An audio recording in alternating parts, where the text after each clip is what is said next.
Hello everyone, if you're new to my channel, consider liking and subscribing. It will make me feel wonderful if you do that. Thanks. By the way, I also have another Naruto and Luffy fanfiction channel. If you are interested, link is in the description. Logia Luffy, Yami Edition, by Wolvenstrom. A little mix-up in produce results in a traitorous man with a mouth full of rubber, and a happy-go-lucky boy with a darker edge to him. Possibly Luffy/Boa. Big shout out to the warlords of this channel. Native Warrior, Claude Lifreyes, Neo Esker 23, Derek Dowdy, Zazu Zayaz, Abdul Rauf Ali, In3WT, What If Lord, Black Money Young Leon, Garrick Russell, Case Clark, KSGP L4YZ, Brian McKenzie. You know who you are. Want to stand with them? Join the channel membership and show your support. Adios. This was it. Countless years of patience had finally paid off. Marshal D. Teach stared down at the Yami no Mi, clenching his jaw and licking his lips in anticipation of the power he was about to gain, and bracing himself for the horrible taste he'd heard all these fruit have. For decades he had been a part of the White-Beard Pirates, the fiercest pirate crew still alive on any of the oceans, fighting alongside the 4th Division of the vast outlaw armada against monsters, Marines and other pirates under the guise of loyalty to a relic who couldn't admit his time has long since passed. When in reality it was all for this single piece of ugly fruit in his hand. Of course it wasn't ordinary fruit. He didn't just snap Commander Thatch's neck like a cracker just for an apple or an orange. This was a devil fruit. A cursed fruit which in exchange for his ability to swim would grant him great power.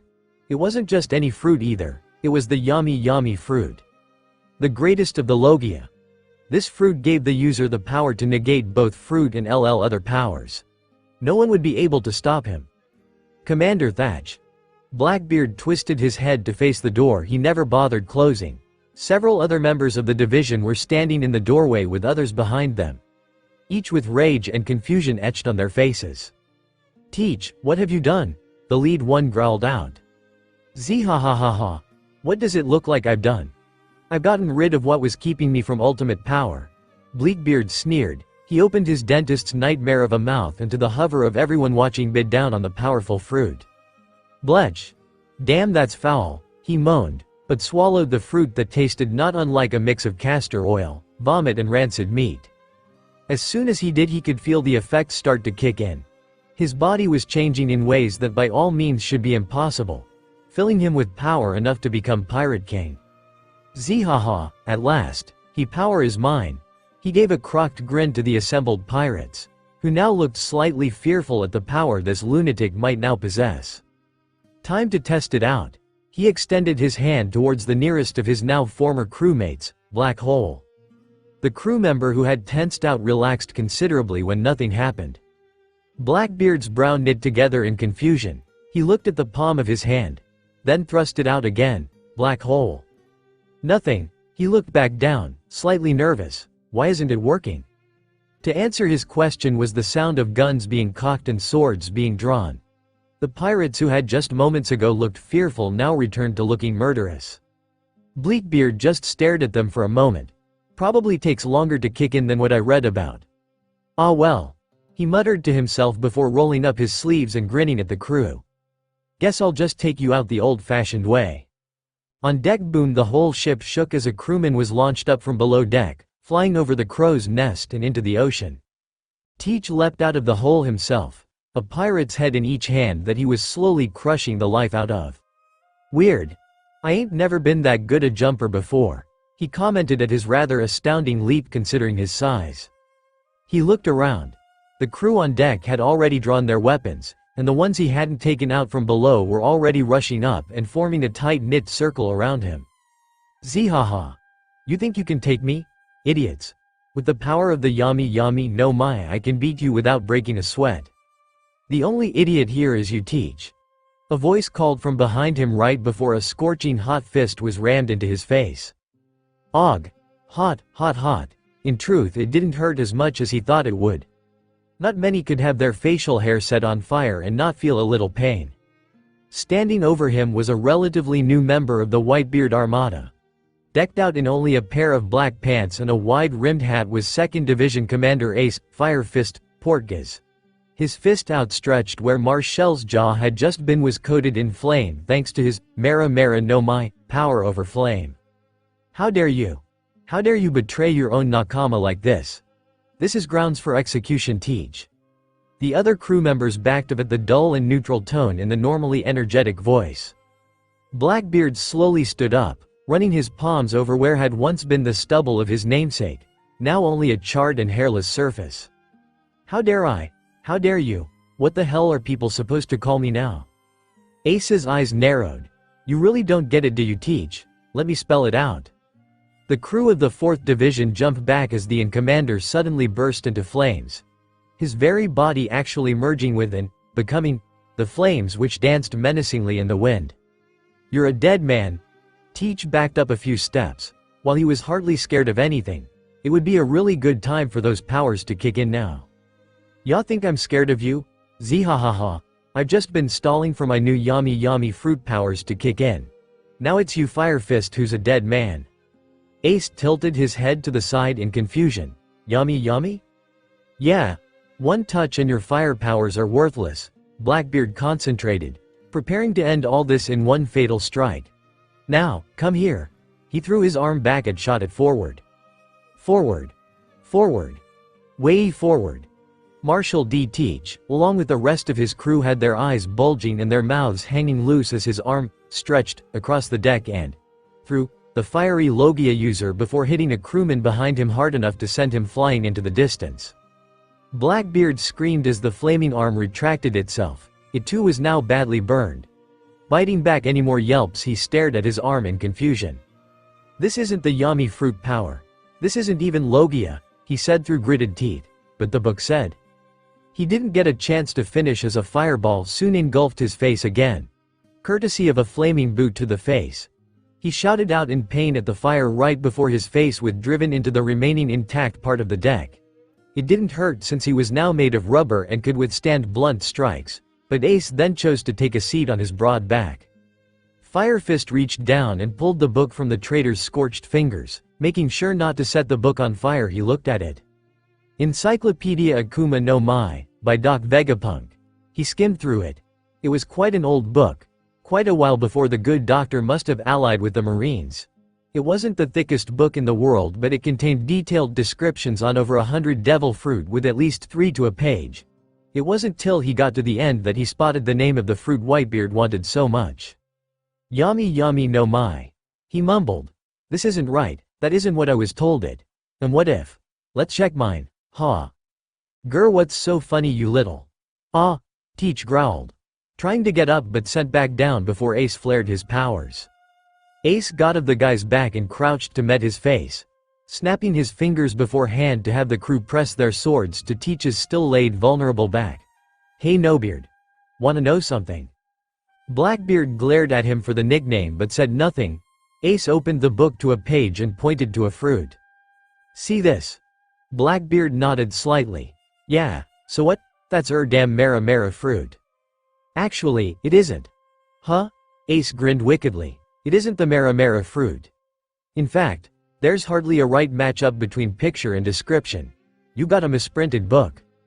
The crew's laughter only increased the dread that the former Blackbeard was feeling. No, it couldn't be. Laughing along with the crew, Ace flipped through the book, trying to match Teach's powers to a name. He found one in the Paramecia section. Here's your power, Teach. The Gumo fruit with a picture of the Yami fruit. Ace showed the horrified fat man a picture of a purple bunch of 20 years. 20 years on board this damn ship. 2 decades of following that old fossil's every command, of risking life and limb. And for what? So he can be a human condom joke? Half his life. His life? Wasted? If this wasn't the Yami fruit, then where was it? The man formerly known as Blackbeard in one last rage-filled act yelled up towards the heavens. Where's my devil fruit? Sometime before a boy lay asleep in a dinghy which bobbed gently on the waves. His straw hat over his eyes to prevent sunburn. As if he forgot that couldn't happen. The boy was dressed in a red vest, blue jean shorts and open-toed sandals to go with his hat. He looked more like a fisher than what he dreamed of becoming. Splash. RRRAAAGGGHHH. The water surface erupted as a sea king.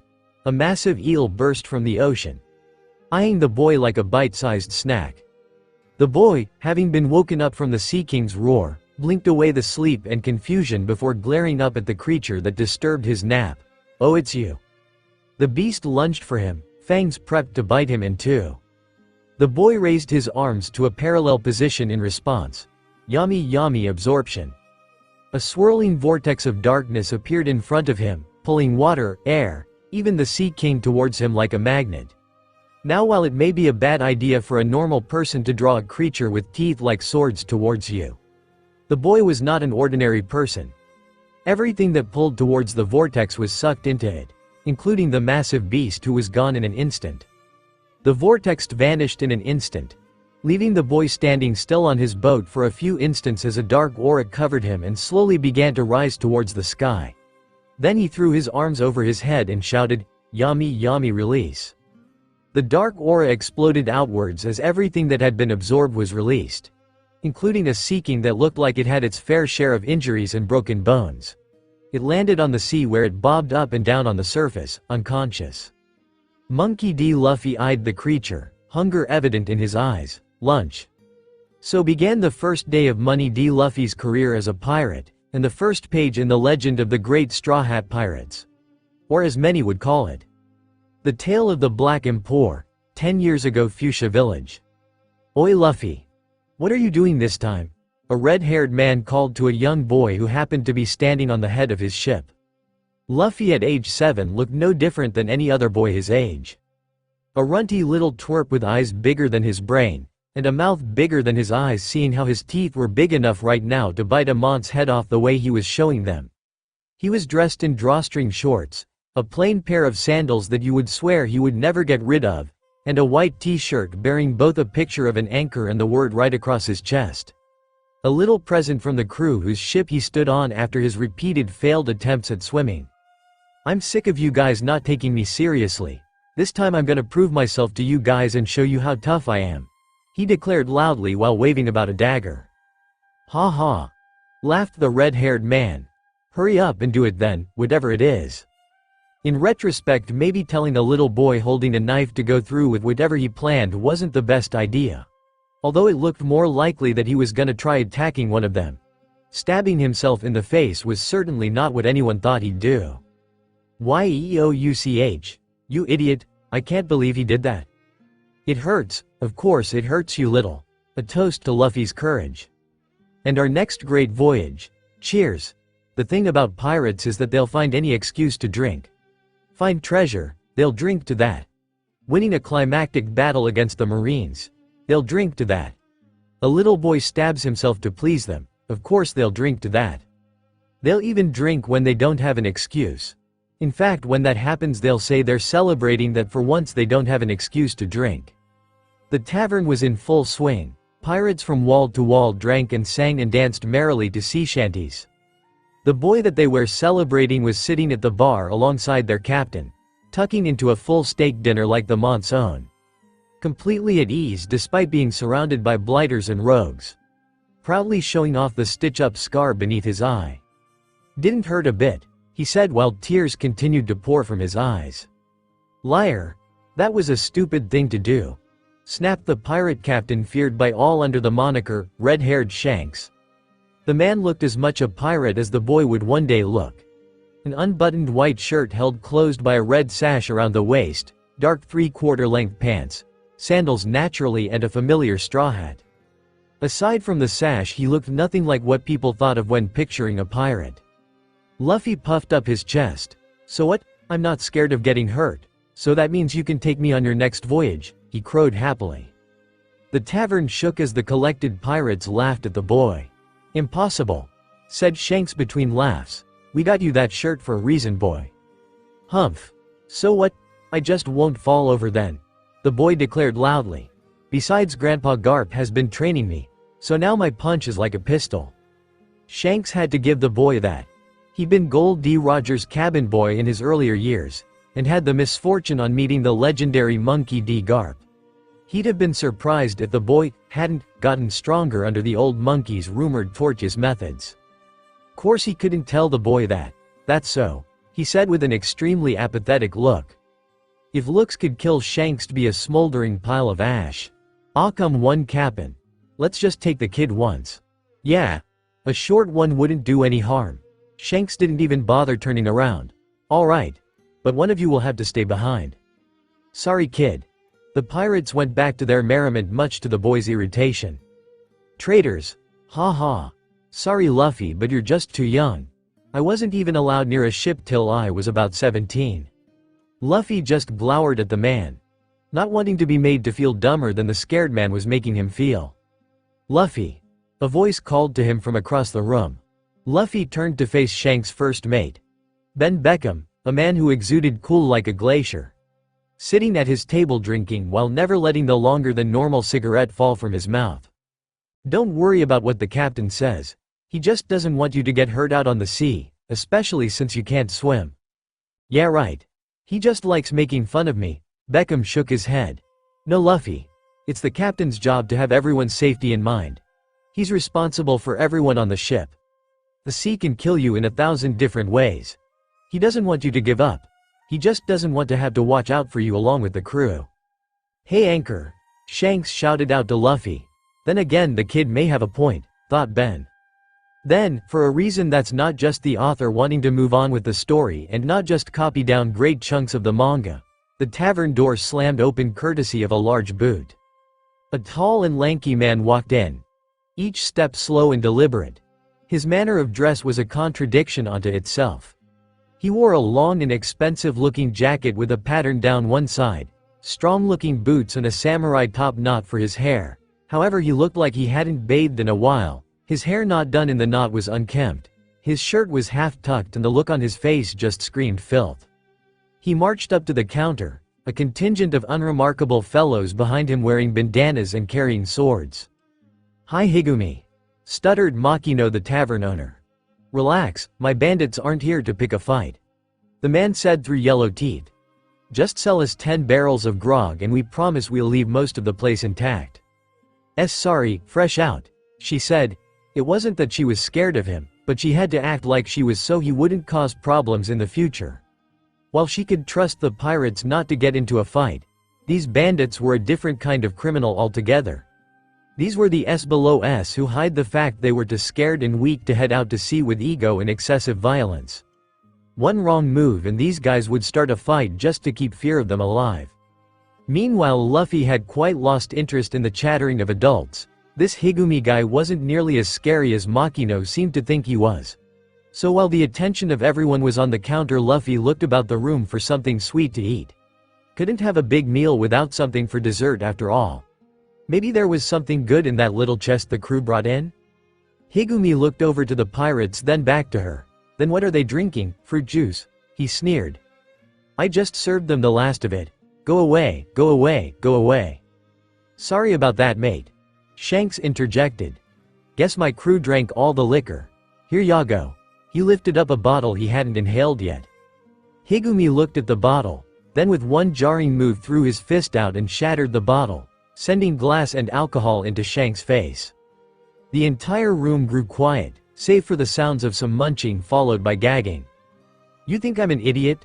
One bottle of grog isn't enough for me, let alone my men.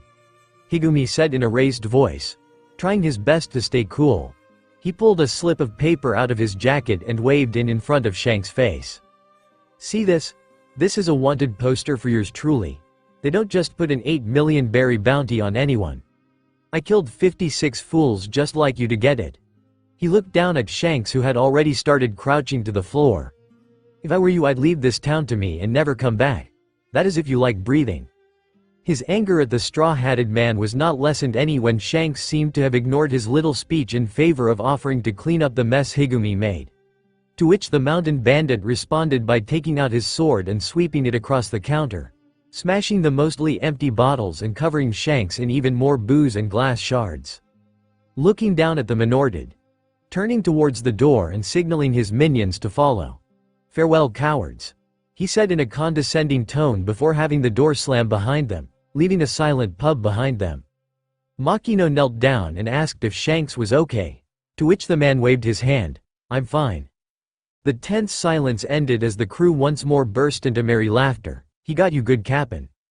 "Ha ha. Yeah, he did, didn't he? What's so funny?" The laughter stopped as everyone turned to a very angry little boy, glaring daggers as usual at Shanks. "What was that? You're just gonna let him get away with doing that to you? A real man fights no matter what, he doesn't just let himself get beat up and then laughs about it." Shanks looked at the little boy for a moment, sighing before flashing him a smile. "Violence isn't always the answer, Luffy. You'll understand when you're older." You could hear the last fragile thread of Luffy's faith in Shanks breaking with an audible twang. The boy snorted, then turned to the door, making loud deliberate stomps as he went. "Oi, where are you going?" the red-haired captain said while reaching for Luffy's arm. "I'm gonna go find a better role model," he barked out. Shanks smiled and grabbed the boy's arm to pull him back, or he would have if the boy hadn't started dragging him along like he wasn't there. The rest of the crew's eyes popped out of their heads at the sight of their captain being dragged across the floor by a little boy, seemingly unable to let go. "Boys, help," he called out. They needed no further prompting. 2 men grabbed Shanks' legs while 2 more grabbed his middle and with an almighty heave pulled their captain back. The men were sent hurtling back into the bar as their captain came loose from the little boy, a trail of inky blackness coming following his hand from the boy's arm. "What was that?" one pirate called out. "Blackness from his arm," called out another. "What's wrong with me?" screamed Luffy. Shanks disentangled himself from his fallen crewman, one out cold after his head hit the bar. "I couldn't let go. It wasn't stuck like glue, but like I was been pulled towards him, into that blackness. Oh no, Lucky, check the chest." Lucky Roo, the portly member of his crew, grabbed the chest sitting on one of the tables, finding with horror that it was distinctly lacking contents. "It's gone, Cap'n. The Yami no Mai we took from the enemy ship isn't here." "What?" was everyone else's resounding cry. "Luffy, you didn't eat this, did you?" Lucky pointed to a picture of an ugly bunch of grapes in a book. "Yeah, I ate that for dessert. Tasted really bad though," the boy said and stuck out his tongue in disgust. Suddenly he found himself being shaken back and forth by Shanks, who was showing a rare display of anger. "That was the Yami fruit," the man shouted right in the boy's face. "Anyone who eats a devil fruit has the sea turn against them. You might have gotten a lot of power, but now you'll never be able to swim for the rest of your life. WWWHHHAATTT, you idiot." Luffy was once more seated in Makino's bar. The place had only a while ago had been jumping off its foundations with commotion was silent. The merrymakers that had once occupied it vacant save for the bartender and the devil-powered boy balancing a glass between his teeth. "They've been gone for quite some time, Luffy. Don't you miss them at all?" said Makino, hoping the boy wasn't too disappointed in Shanks. "No way. I thought they were tough, but they just let that stupid bandit walk all over them. They're nothing but wimps." "Now Luffy, you know sometimes it's braver for someone not to fight," retorted the young woman. "TCH. Yeah, right. You're a woman, Makino, so you wouldn't understand. A real man stands up for himself no matter what." "You're right. I guess I don't." She decided just to let it go. The boy was just like the rest of his family, stubborn to a fault. Sometimes it felt more like he ate a fruit that made everything just bounce of him rather than draw everything in. Luffy nodded quickly and went back to his angry moping. The door opened, this time however it was by way of hand rather than boot. Though it was still the same guy entering now who did so rudely last time, Higumi. "Make way for the terror of the Highlands." The bandit leader walked into the bar, his entourage following close behind. He still moved with the same arrogance as his last visit, if anything he had more now that all he had to convince of his threat was a young woman and a little boy. The men spread about the room, soon filling it with the same number of men, give or take, as Shanks' crew. Higumi took a table all to himself and propped his feet up. "No pirates today. Smells better," he commented. "So what are you waiting for? We're not so brutal that we won't pay, so bring us drinks." The bandits cheered in agreement. Makino nodded slowly and started picking up mugs from behind the bar when she saw Luffy getting out of his seat, glaring at the bandits. "Luffy, no," she whispered, but it was too late. "Ah. The simple joys in life were truly the best. Who needed the high seas and swashbuckling, rip-roaring excitement when a comfy chair and a hot cup of tea worked just as well? Despite his relatively laid-back appearance, Whoop Slap, the mayor of the village, was perhaps the most overworked man on the island. After all, it was not the simplest of tasks making sure that the world government remained clueless to the pirate crew of the Red Hare's notoriety who were using his town as a port. Especially since one of those Marines higher-ups happened to have family here. Not to mention the other mayoral acts that kept this relatively peaceful town running, so it was nice to just sit in his favorite chair every now and then with a drink so he could relax. Slam, Mr. Mayor, come quick. Then again, who needs to relax at his age? What is it, Makino? He asked, seeing the concerning in her eyes. It's Luffy, she cried, and those mountain bandits. Of course it was. Og, cried out a small boy. Wow. I didn't do much and he's already crying, said one thug. Yeah, don't have Ta even try to beat this kid, said another. The problem with the Yami no Mai was that while the eater could absorb anything they wanted, they still gave off a minor gravitational pull, one which drew things toward them. When the bandits were hitting him, his body was actually pulling them towards him, and anything already coming towards him to go quicker. The bandits' blows, for example, which were already flying at him, were being pulled that much quicker, causing the blows to become stronger. 1. The streets were barren of residents. Everyone save for the criminals and Luffy were inside, peering out of windows and through keyholes, too scared of joining the boy's fate should they interfere in his punishment. Take it back, Luffy shouted as Higumi's boot hit the small of his back. You're a little freak, you know that? Said the bandit with a sneer. He'd heard that the brat had eaten a devil fruit, but what idiot would eat one that makes everything hurt more? Ah, who cares? I know an island somewhere where they pay through the nose for fruit eaters to find out what makes them tick. You just might be our ticket to the good life, brat. Luffy didn't listen. He grabbed a large dead branch and charged Higumi for all he was worth.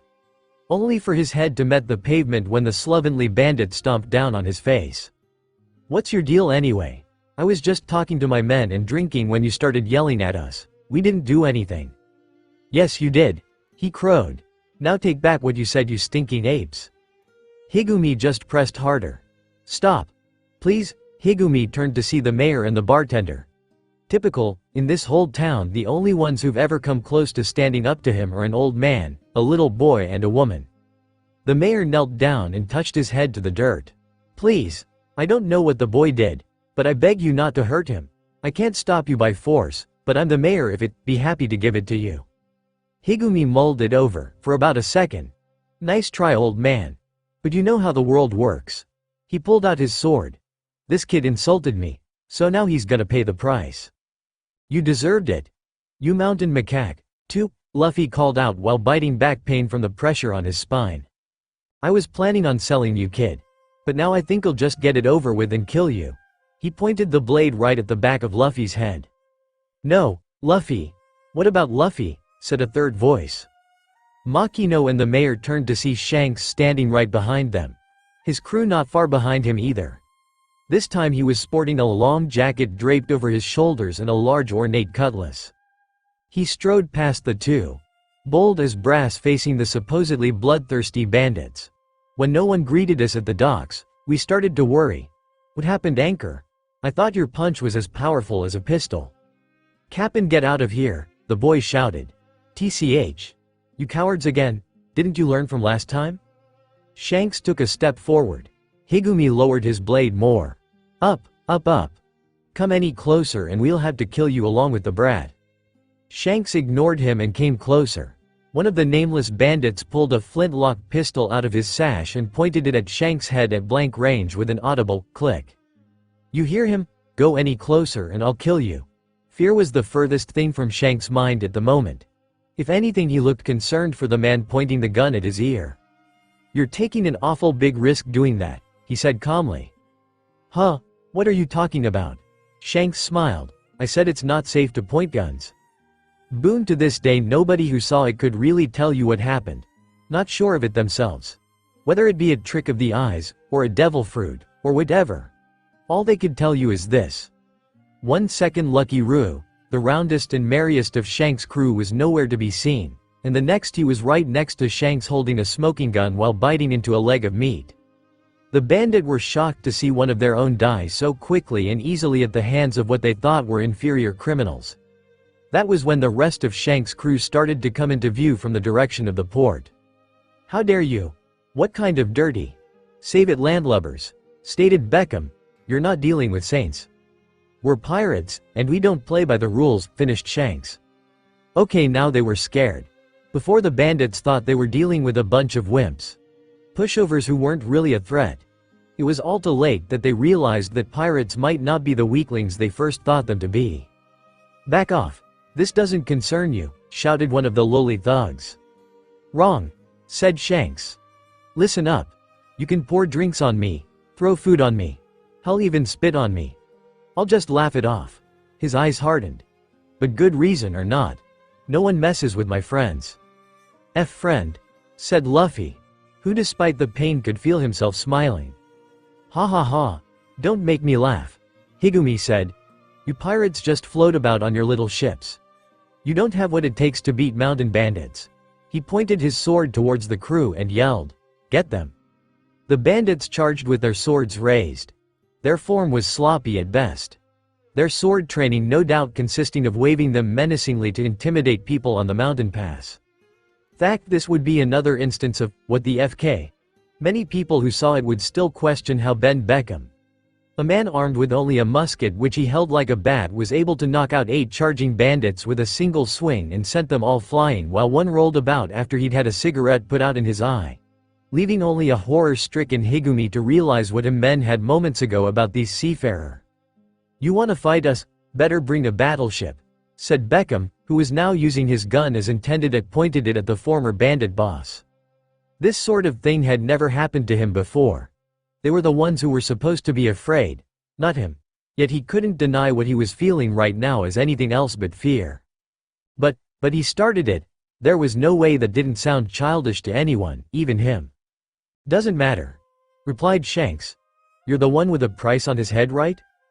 Higumi's hand shot for his pocket, pulling out a small ball and throwing it at the ground, causing smoke to erupt and blanket the area. They heard a squawk of indigence and a "Come here," followed by nothing. When the smoke dissipated, Higumi and Luffy were gone. All the cool Shanks displayed up to this point evaporated as he grabbed the sides of his head and panicked. "Damn, I let him escape. He had to save Luffy."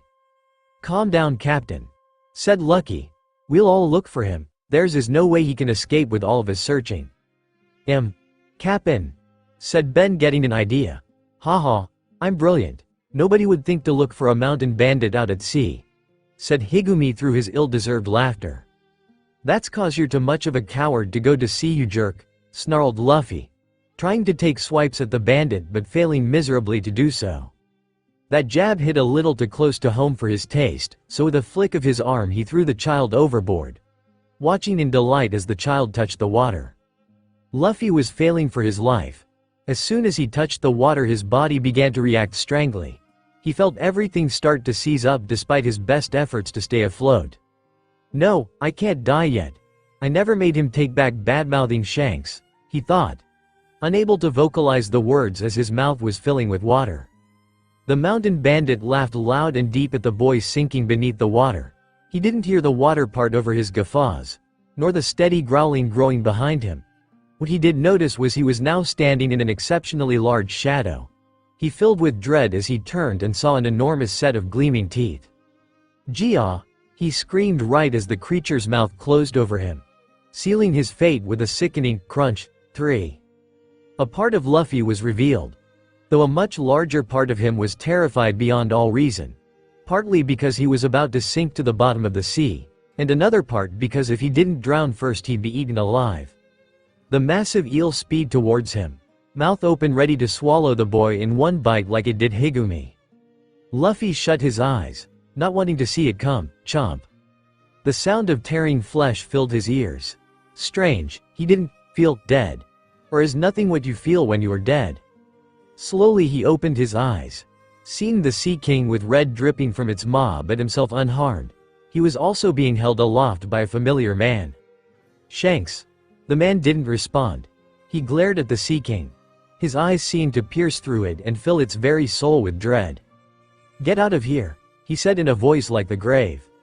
The Sea King had never felt this sensation before. Every cell of its being told it that the creature barely a tenth of its size was going to kill it. The other parts of its brain, however, were screaming out, "Food." So with supreme effort it started moving forward. Even though he didn't show it, Shanks was confused. The Sea King should have turned tail by now. Why would it? Luffy. The Yami no Mai could absorb anything, even other fruit powers. It wasn't that much of a stretch that it might at least partially affect other powers like Haki. 4. Sorry Luffy. He thought sadly before pushing the boy away from him, causing the dark boy to flail for his life again. Glub Shanks. Hang on. Okay, let's try again. He once more unleashed his Haki at the beast. This time the beast turned tail and swam as fast as it could. Seeing the beast flee, he turned and quickly grabbed the boy he had let go seconds before. Sorry about that, Luffy. Makino told me what happened, how you stood up for me. Luffy just continued to cry into the Mon's chest. Ours? You're a tough guy, remember? Luffy looked up at him. Tears and seawater mixing together. But, Shanks. W caught about your arm. The now one-armed pirate smiled. Seemingly ignorant to his mutilation, just smiled and patted the boy's head assuringly. An arm is a small price to pay. I'm glad you're okay. That's when the boy really started crying. Luffy understood why Shanks wouldn't take him out to sea. The dangers of the sea were too great, and he was not yet strong enough. But most of all, Luffy realized what a great man Shanks truly was. He vowed to be just like him one day. What, you won't be coming back after this voyage? Shanks, who was now wearing his jacket at an angle to hide the stump he had now in place of his arm, nodded. We've used this harbor as a base for probably too long. Pirates shouldn't stay in one place after all. You sad? Luffy sighed but nodded. Yeah, but I'm not gonna ask you to take me with you. That's good, cause you're stilt a little. Shanks teased. This was gonna be the last time he could tease the shrimp for who knows how long, so he better get as much out of it as possible. There's no way you could be a pirate.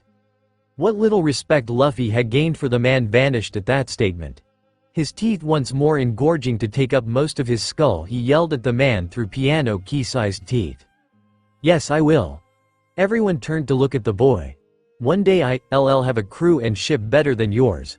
And we'll have the biggest treasure hoard in the world. Even bigger than One Piece. I'm gonna be Pirate King. They didn't laugh. Whether it be to humor the boy or for any other reason, they just stood there and smiled at him. Except for Lucky, who was chomping on his ever-present generic meat on a bone. So you're gonna be better than us, huh? Well then? He took his straw hat off his head and placed it on Luffy's lowered head. Keep this safe for me, okay? It was a good thing the hat was there. It hid the tears pouring down his face. That hat's important to me. Make sure to return it someday, when you've become a great pirate. With that said, Shanks turned from Luffy and headed towards his ship. That kid's gonna make something of himself someday, commented Ben as the captain passed him. Shanks agreed. Yeah, he acts just like me at that age. With that, Shanks left Fuchsia Village. Did he ever return? Who's to say? This story isn't about him anyway, it's about Luffy, whose own adventure started 10 years later from the same spot. Well, that's him finally gone, Mr. Mayor. I'll miss that rascal, said a now adult Makino. Mayor Whoop Slap, 5, just grumbled. That boy's gonna be a disgrace if he becomes a pirate. I never thought he'd actually do it, said one villager. Out in his dingy Monkey D. Luffy, still as goofy looking as he had been as a child, grinned as the gulls flew overhead. Boy, it sure is a nice day to head out to sea, he quipped. Now let's see, first things first, I'll need a crew. About 10 should do. Then a pirate flag, or should I get a ship first? Ah well, I'll figure it out later. Look out world, here I come, I'm gonna be the Pirate King. Floating on a small dinghy with no crew, no weapons and no idea where he'd going.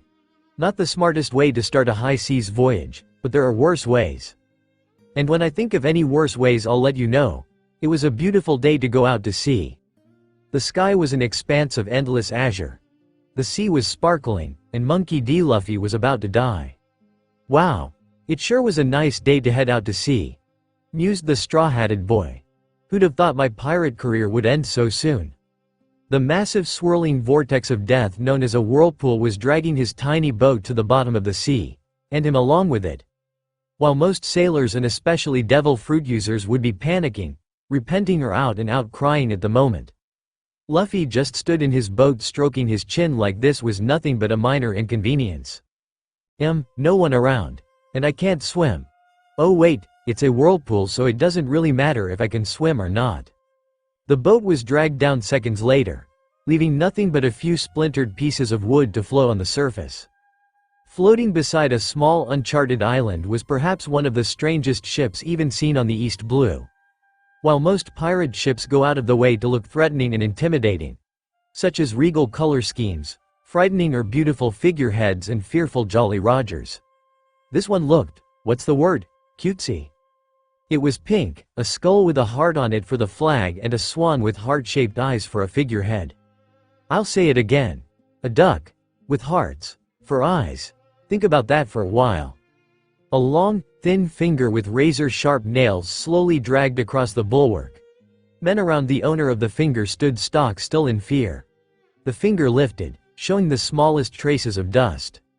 The men's looks of fear magnified as their captain turned to face the man responsible for this part of the ship. "Why is there dust on my bulwark?" She spoke with a voice like a broken record of a cat screaming. The crewman jarred back, waving his arms in a warning gesture. "1,000 parsons, Lady Alvida. I thought I cleaned every part of the ship. Please, let me clean everything again. Just don't."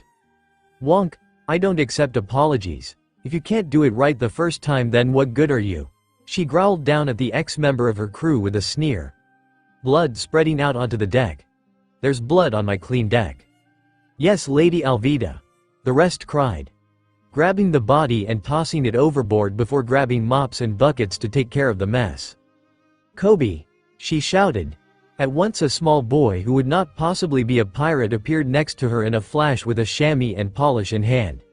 He had pink hair done in a bob cut and thick glasses, a white shirt with stripes on the arms and a pair of black pants and shoes. He looked the furthest thing from a pirate as you could be. "Tell me, who is the most beautiful woman throughout the 5 seas? It wasn't a question." 1. Boa Hancock. Princess Vivi of Alabasta, the mermaid princess. "Anyone who isn't you. You're Lady Alvida," the boy said cautiously. "Correct. Which means I will not tolerate even the tiniest speck of filth on my ship. This ship must be as beautiful as I, understand?" she said. "Lady, if this ship was as beautiful as you, then it'd be at the bottom of the ocean and covered in algae. Of course, Lady Alvida." She walked over to him, pointing to the deck indicating she wanted him to kneel, which he did so regretfully, her vast shadow eclipsing the sun from him entirely. He poured the polish into the cloth and started shining her impeccable shoes. "If it wasn't for your knowledge of the ocean, boy, I wouldn't have thought twice about throwing you overboard. Otherwise, you're useless," she yelled before bringing her foot back up and stomping on the boy's head, making him to yelp in pain. She turned and started barking out orders. "The rest of you get to work. I don't want as much as one single speck of dirt on this ship." "Yes, Lady Alvida," they cried before getting to work. Despite her boasting, Alvida was not quite attractive as she'd like to believe. In fact, she was probably the furthest thing from attractive as you could get without being a different species. She was fat to the point of obese, only with thin and stubby arms and legs poking out from the sides. Long frizzy hair that not even the revolutionary Inazumi could style even with those giant scissor hands. To hide it, she wore a white cowboy hat, a checkered pink blouse tied with a red sash, and a blue captain's jacket. On her unrealistically long and thin fingers were multicolored gemstone rings, a symbol of her great beauty. Of course, the real secret to her beauty rested on her shoulders. A massive spiked iron club, powerful enough to kill a man with one swing even if Alvida's great strength wasn't behind it. She looked down at Kobe, who was still shining her other shoe. "That's enough, you stupid worm." She kicked him in the face, making him reel back. While he wanted to cry out in pain, he knew better than to whine and complain. "Haha. Sorry, Lady Alvida. Funny, is it? Well, if you've got time to laugh, then you have time to scrub toilets." He smiled. "Yes, milady." She glared at him, then turned away, not seeing his smile slip off his face and fall into a defeated expression right away. Back on the island that acted as Alvida's base was two buildings. One was the storehouse for supplies and the other for loot. Unfortunately, these places also had bathrooms which Kobe had to clean. On his way to the loot storehouse he heard a clunking coming from the rocky shore side. Walking over he spotted a rum barrel just floating in the ocean. Lady Alvida wouldn't want litter around her ship, he thought. He reached down and grabbed one of the barrel's sides and started rolling it along the rocks till it got to the beach so he could roll it up. Off. This thing's heavy. Must be full. He commented and rolled the barrel to the supply warehouse. He didn't even need to open the door as one of the crew was already inside with two others, opening the door when he heard the rolling. "Hey, what you got there, Kobe?" "Well, this barrel washed ashore. It feels quite full and I'm not sure what to do with it." "I know what we could do," said another guy in the warehouse. "Let's drink it, it's gotta be rum in there after all." The first guy rubbed the back of his neck. "You sure? Lady Alvida would kill us if she found out." "She won't find out," said the last guy. "Us and Kobe are the only ones who know about it, and we ain't talking right." Heh. Good point. Right, Kobe? The three turned to look at the boy who was nodding at a mile a second. "Right, I didn't see nothing," he said and backed away, letting the guys have a crack at the barrel. "Okay, now I just. Come on, the lid's stuck," the burliest of the three complained. "Then just stab into it near the top and hold our mugs to it while the rum pours out," said another who drew his sword. That's when the barrel began shaking. The pirates and Kobe stepped back, the one with the sword taking the hilt in both hands just to be safe, ready for whatever was going to jump out at him. Except nothing jumped out. The barrel imploded. In an instant the barrel crushed inwards and vanished into a darkness that was where it had been. The darkness dissipated in an instant, leaving only a fisher-looking boy in its wake. "Wow, what a great nap. I thought I was a goner for sure. Good thing I had that barrel. But I guess I shouldn't jam the top on so tightly next time. Ha ha ha ha," Luffy laughed out. The four other occupants of the room stared at the laughing freak who had just eaten the barrel from what they could guess. "Huh?" he said. "Who are you guys? US, WHO the hell are you?" the three screamed in unison. "What's making all that racket?" The building caved in as a massive bar of iron tore through it, destroying everything it touched and bringing the ceiling down on three lowlifes. Luffy and Kobe were spared when the force of the club sent wood and debris at the surprised boy and made him fly backwards. Instinct took over and Luffy reached out to grab something, grabbing Kobe before they were both sent far out into the forest of the island. Alvida towered over with anger. "Swabbies, who is the most beautiful in all the sea?" "You are Lady Alvida," the chorused. "But you still defy me?" She waved the club in front of one of her men's faces. "Defy you?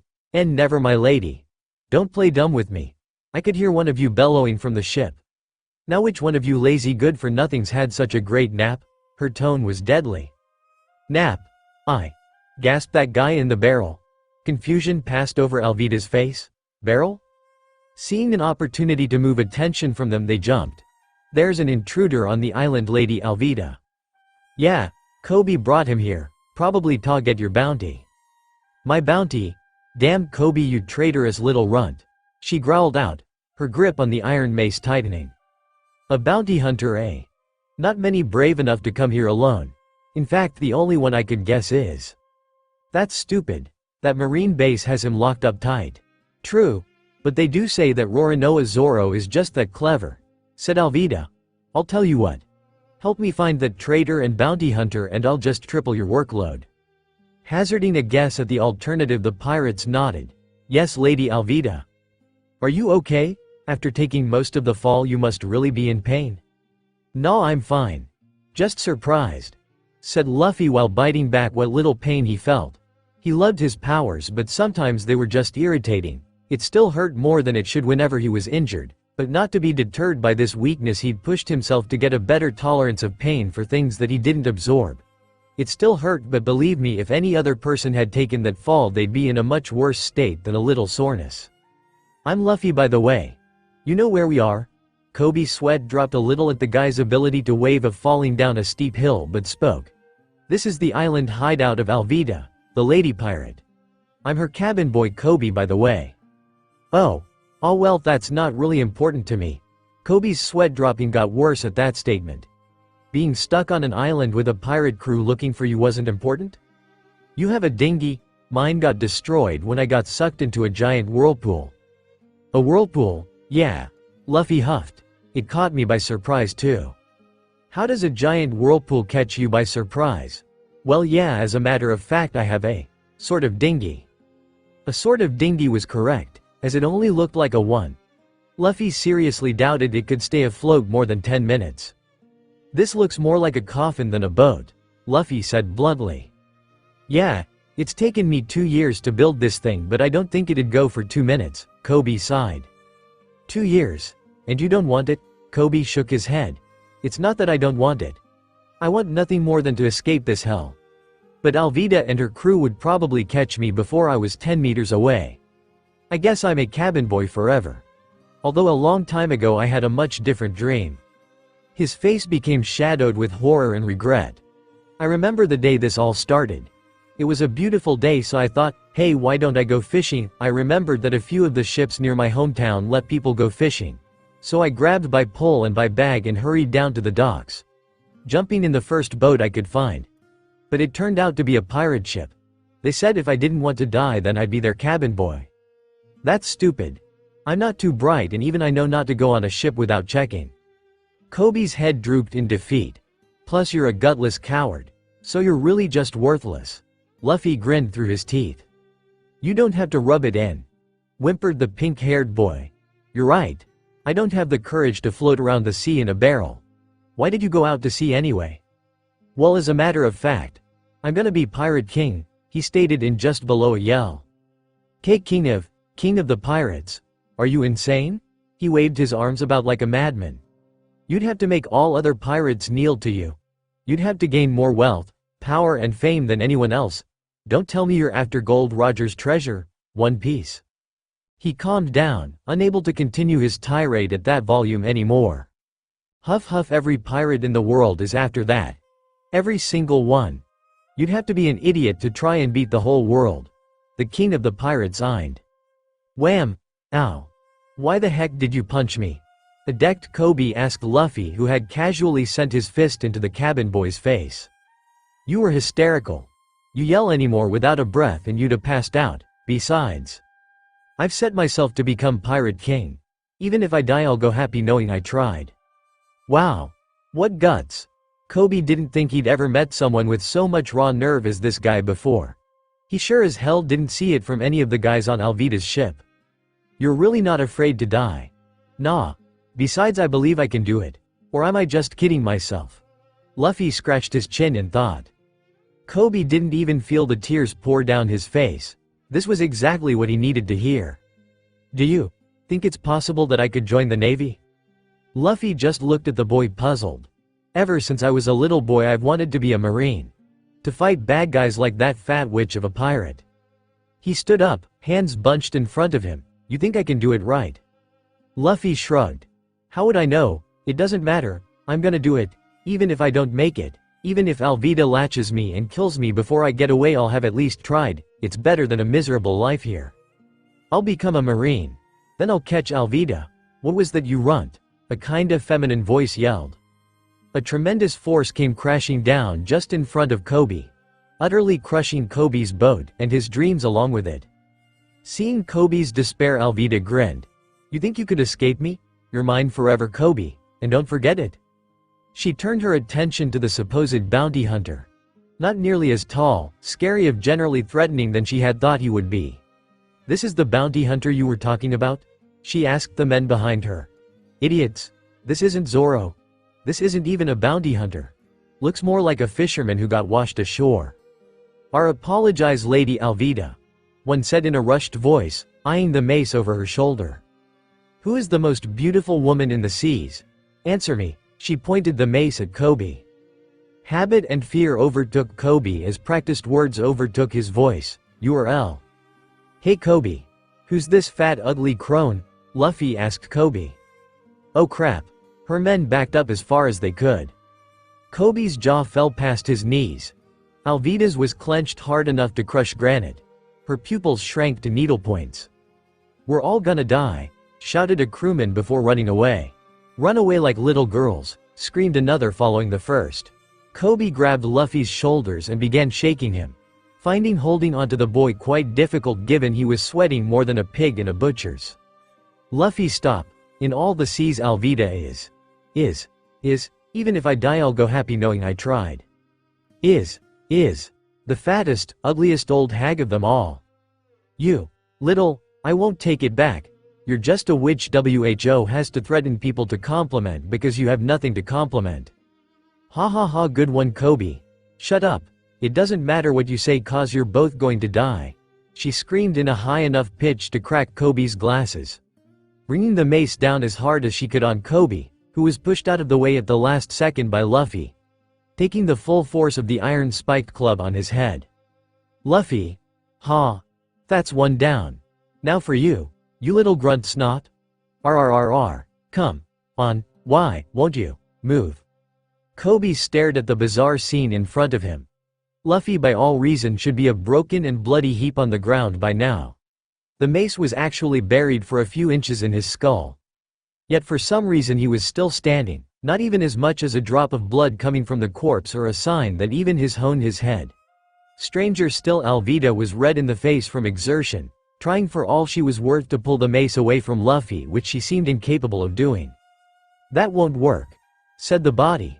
Electricity ran through Kobe when he heard that. No way. Wonder besets wonder. Not only was Luffy fine, but underneath that hat he was grinning from ear to ear. Nothing gets away from me. Absorption. Alvida, who had been focused on freeing her only leverage against her men, felt herself get pulled forward. Her mace actually getting pulled into the boy's skin with the faintest hint of a dark outline surrounding the area it was rushing into. 2. Release.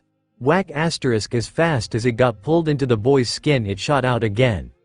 A thin mangled length of iron shot out of his palm with the power of a cannonball behind it and decking her in a viscous uppercut, sending the wail of a woman flying back 50 feet, landing with a crash in a dead faint. The Alvida pirates surrounded their defeated boss, shock and horror on every face. He just beat Alvida, effortlessly, crowed one. The mace just shot out of his hand, barked another, staring at Luffy as they once did Alvida when she got angry. Luffy glared back at them, his eyes drawing them in, threatening to consume them. I'm taking Kobe to join the Marines. So give us a dinghy or I'll do to you what I did to the bat. Bat? Alvida was the one he'd defeated, so why would the bat be a bigger threat?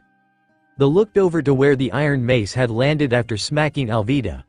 The men's eyes grew to saucers when they saw the deadly mace, once as wide as their torsos and covered in thumb-long spikes, was now as thin as a broom handle and just as smooth, except for the dozens of dents and dings, scratched and bent to such a degree that it looked more like a metal pretzel that someone had tried to untwist but just gave up and left.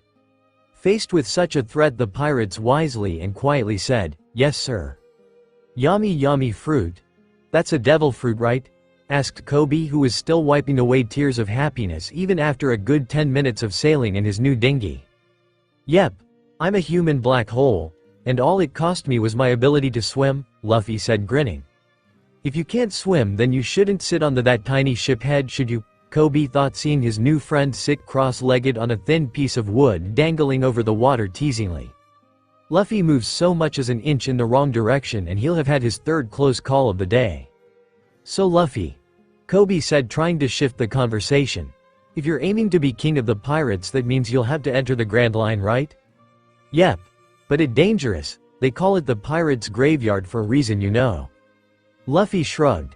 That's why I'm gonna build a super crew made up of the best the East Blue has to offer. That isn't saying much.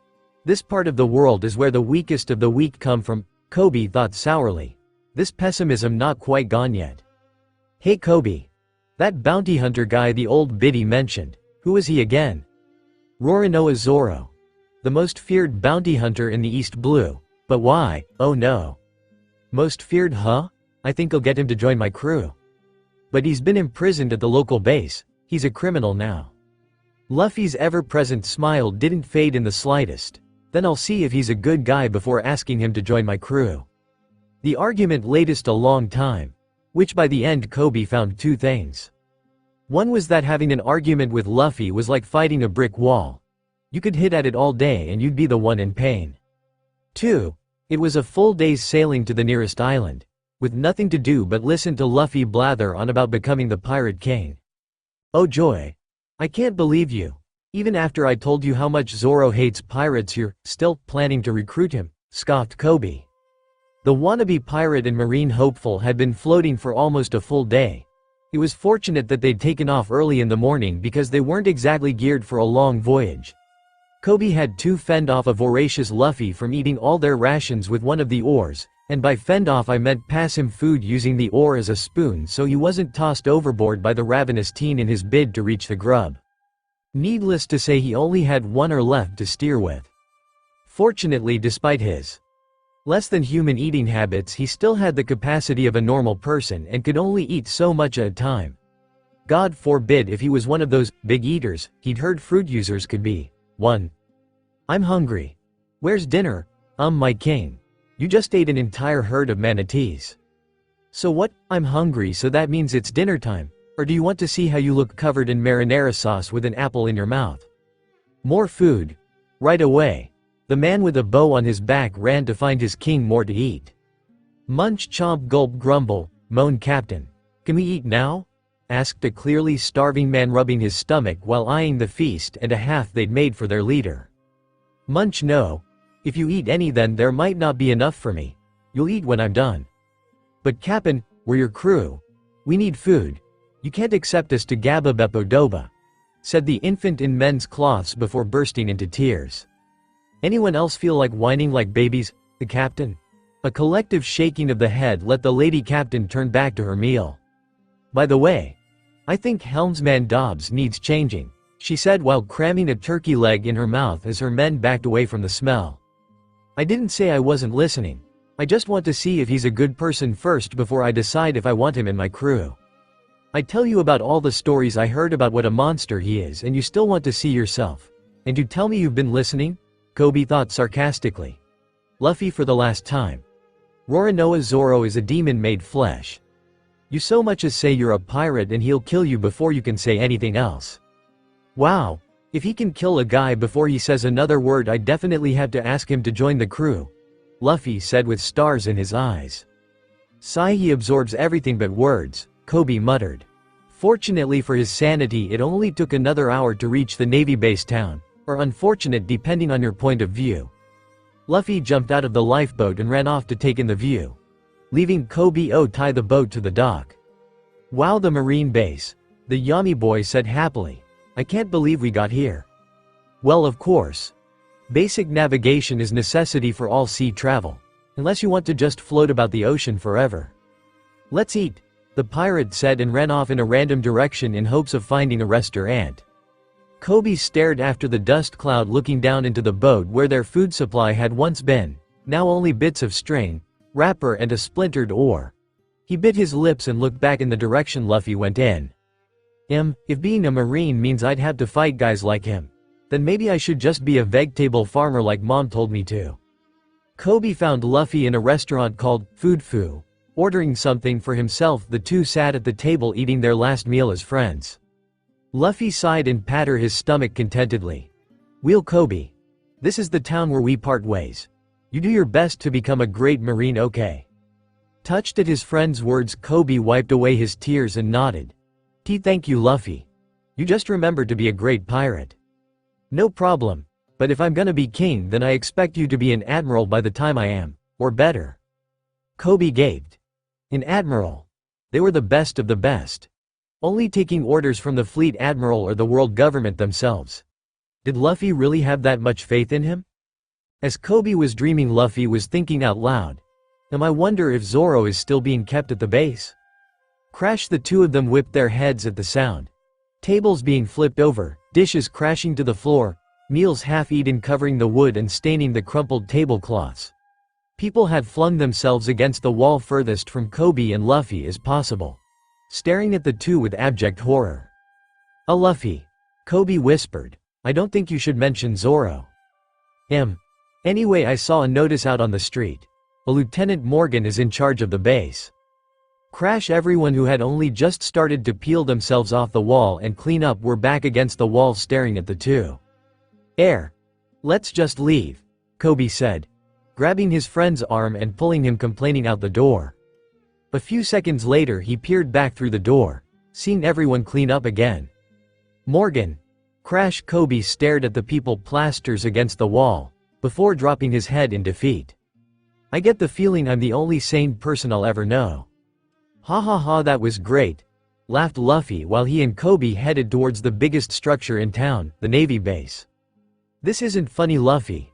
Zoro, I could understand, but why would they react the same way to the lieutenant's name? I dunno. Maybe he did something bad, Luffy said simply. What? That's impossible.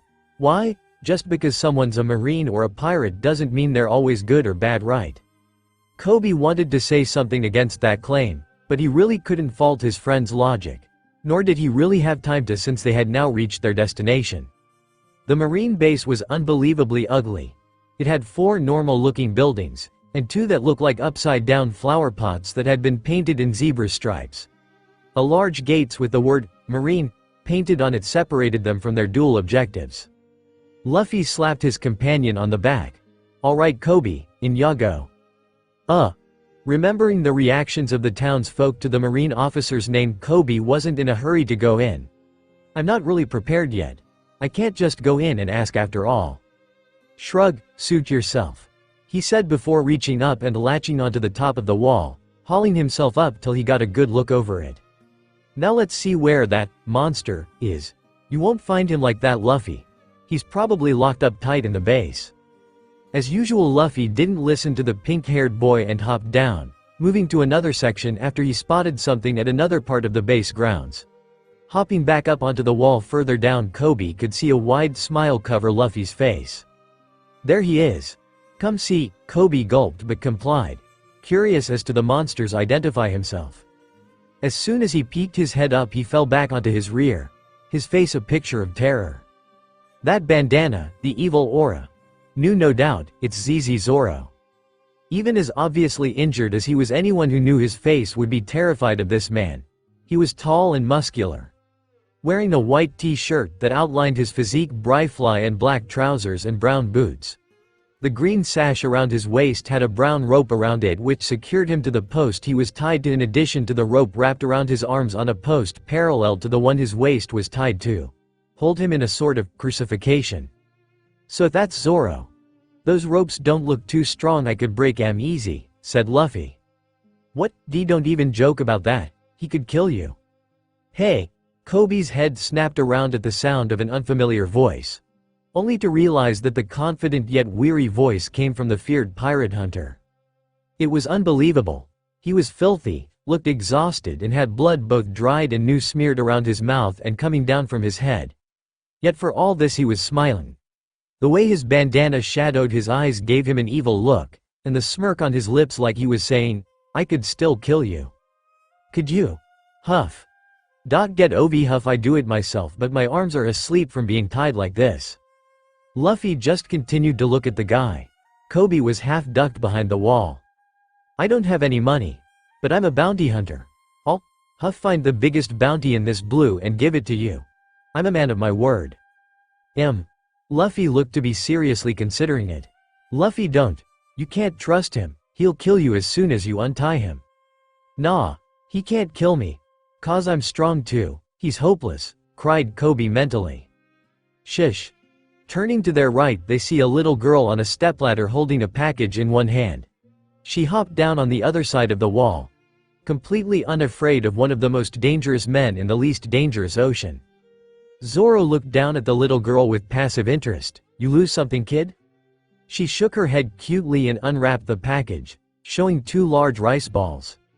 I made some rice balls for you, Oni-san, since you haven't eaten in a long time, okay? Go away, kid. The girl looked hurt but was still determined to give him the food. Please. Leave me alone. Get lost or I'll kill you, he snarled. Well, that wasn't very nice, a snobby voice called out. Flagged on either side by burly men in marine uniforms was the kind of guy most people would beat on reflex. A fine black suit with spotted cuffs, a gold chain and a ring on the hand which wasn't seated in his pocket. If that wasn't stupid looking enough, then what about the fact that his hair looked like someone had taken a bowl to it and then slapped on 3 full bottles of gel to give his blonde hair a perfect oval shape? This was the base commander's son, helmet hair, Helmeo. Kobe sighed in relief. Strange as the guy looked, the 2 Marines on either side of the guy told him that he was someone important to the Marines. Zoro scoffed at the pompous guy. Well, if it isn't the lieutenant's bastard son. Don't get cocky, you damn criminal. My dad is the lieutenant of this base after all. I just said that, you ass.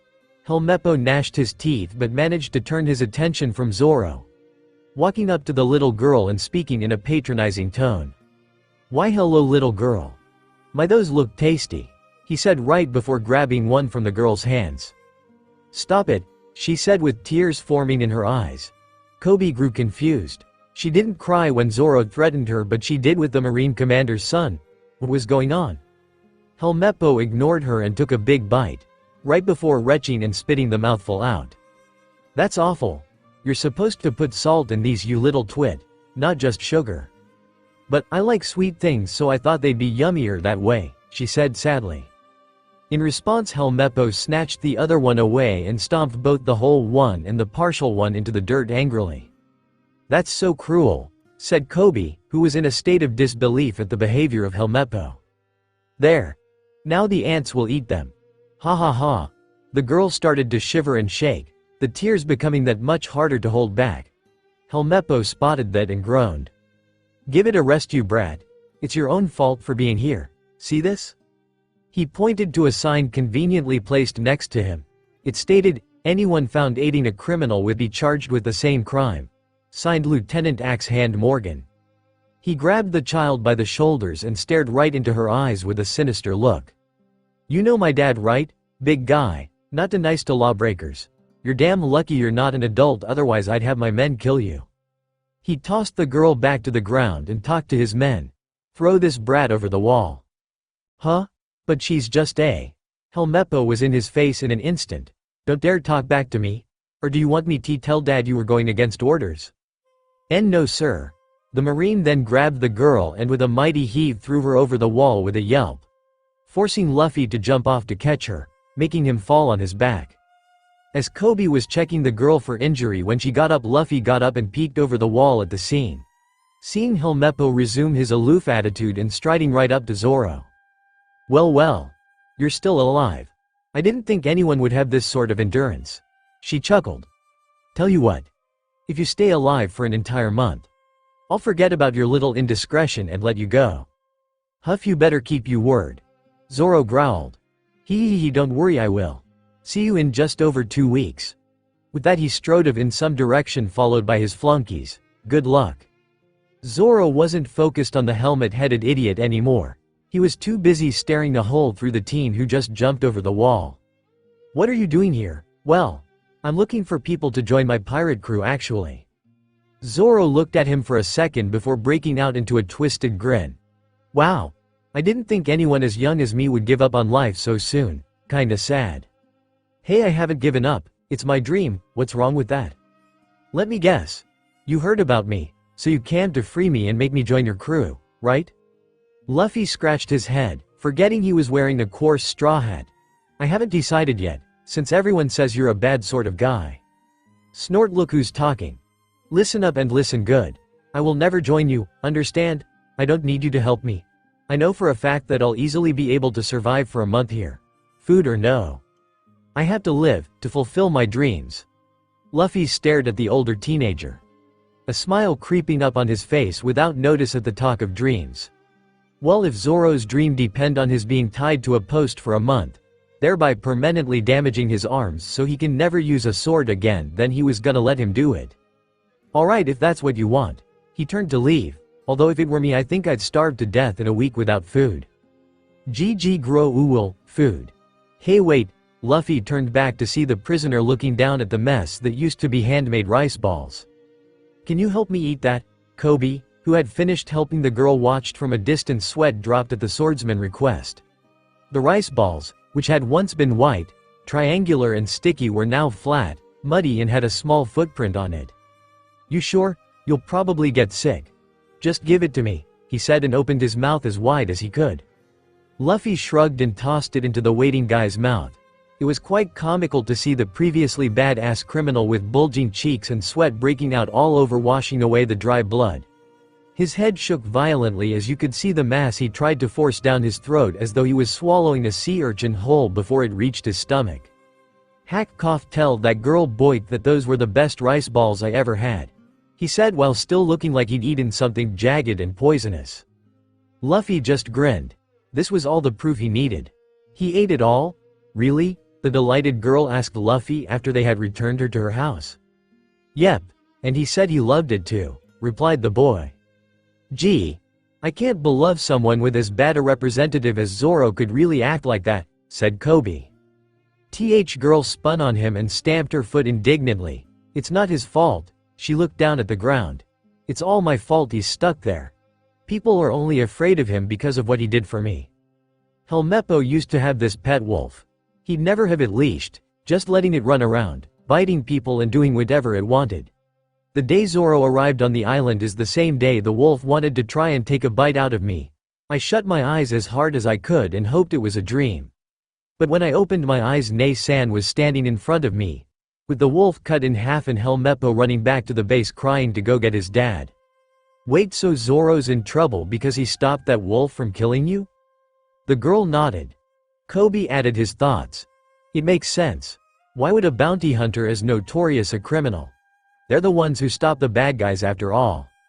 HMPH. The only bad guys are the Morgans. They're like tyrants, and execute anyone who doesn't obey them." "What creeps?" said Luffy. "Put your head back down or I'll tell my daddy." The sound of that nasally voice could only come from one person. The look to see Helmeo walking down Main Street like the town was his. Everyone had been forced to bow to the little creep, under threat of him running to his dad. He eyed the crowd, eager to remind anyone of what he'd do if anyone disobeyed even a little. "Tha's right, stay there, unless you want to end up a dead man like that idiot Zoro." "What does that mean?" snapped Luffy, causing everyone else to cringe at the latent disrespect the Straw Hat Boy was showing the commander's son. Helmeo looked over the Fisher Boy with mild disinterest before deciding to humor him. "I plan to have that freak executed in 3 days' time, isn't it obvious?" Tufts of sinister darkness started to spring from Luffy, like the boy was bursting into flame without any fire. His knuckles tightened enough to make an audible crack. The only ones who could see it were Kobe and the girl hiding behind him, and the Marines who were moving to shield Morgan's brat. The rest were either pressed to the ground or had their eyes closed in a vain expression. "I thought you said you'd free him if he lived a month." The tone turned as dark as the flameless smoke rising from him. "Haha, like anyone would believe that. I was joking so I could see the bastard's face when he's put to the blow." The Marines didn't move in the way soon enough. How could they when instead of Luffy rushing the helmet-headed brat, Helmeo instead flew towards Luffy's outstretched hand. Wadoom dispelling the swirling dark energy on contact. Luffy drew his fist back and, much to the horror of everyone there, sent it speeding into the younger Morgan's face, making him fly through the air like a bullet and crash into one of the buildings, leaving him indented in the wall out cold. "Luffy, do you realize what you've done?" screamed Kobe. "I've decided, Kobe. Roronoa Zoro is going to be my nakama," said Luffy with finality in his voice.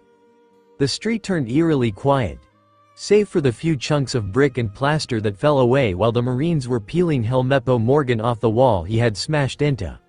Everyone was too busy looking at Luffy with abject horror. You hit him? You hit him?" yelled one of the terrified townsfolk. "Lieutenant Morgan is gonna turn him into hamburger meat," cried another. As the Marines roused the blonde ponce from unconsciousness, Luffy was determined to put him right back under, raising his hand before Kobe grabbed him from behind. "Luffy, please don't make this worse than it already is. You'll really upset the Marines." "I don't give a crap. That bastard deserves it," said Luffy, trying to break his friend's grip to continue his attack. Helmeo rubbed the sore part of his face. He'd been hit. Some little peon actually had the guts to brave his father and hit him. This would not stand. Not even his much-feared father had ever hit him before, and he was a monster. "How dare you? Nobody hits me, not even my father. I'm telling. It was the most terrifying yet immature thing anyone had ever heard. Everyone scrambled to get as far away from Luffy and Kobe as possible for fear of being seen with them. Tell him what? That his kid's a wuss who has to run to daddy. Why don't you fight for yourself, you little wimp? Helmeo snorted. Not at all bothered by these normally demeaning insults. You'll regret this. When my father hears what you did, he'll execute you himself, he said before having his marine flunkies carry him back to the base. Ah. I guess you can't always knock sense into idiots. Grandpa sure was right, said Luffy. Wow, said the little girl, being the only one besides Kobe who hadn't darted for a hiding spot.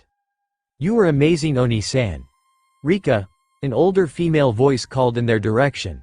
A larger version of the girl, now identified as Rika, stormed over and grabbed her arm, pulling her towards one of the houses.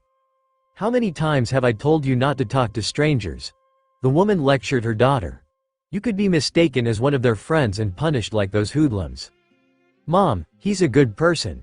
Just like Zoro is. Nonsense, have you been going to the execution grounds again? No, Mom. Rika said sadly. She turned to see Luffy waving her bye before her mom closed the door. This is really bad, said Kobe while spazzing out. If the lieutenant finds out, then he'll probably send a whole squad of Marines after us and… Hey, where are you going? To get Zoro. Oh, I see then. You know I should be yelling at you about how insane that is, but I'm not. Maybe you're just getting used to it, Luffy said and walked off. But I don't want to get used to it. That'd mean I'm becoming as crazy as everyone else. The pink-haired boy sighed out and chased after his friend. In the tallest point of the ugliest building ever designed sat the one man on the whole island with a bigger ego than Helmeo. His father. I am great, the man said simply, his voice deep and gruff. The sole other occupant of the room, a lone marine who drew the short straw, saluted and thoroughly agreed with the vain madman. Absolutely, sir. They should make you an admiral, sir. You do mean, fleet admiral, right? He stated. Oh yes, sir. Fleet admiral, sir. The marine gulped. Not to be the bearer of bad news, sir. But lately the offerings from the town had been decreasing. Finished Morgan. Yes, sir. The kiss-up said, eyeing the door and weighing his odds. With all the new laws you've been implementing as of late, the people can no longer afford to give as much for the offerings. They can only give so much, sir. No, Morgan corrected. It's not a matter of finance. It's a matter of respect. They don't respect me. Seconds later Helmeo burst into the room, his eyes ablaze with anger. He certainly had a lot of visitors today. All of them of course being unwanted.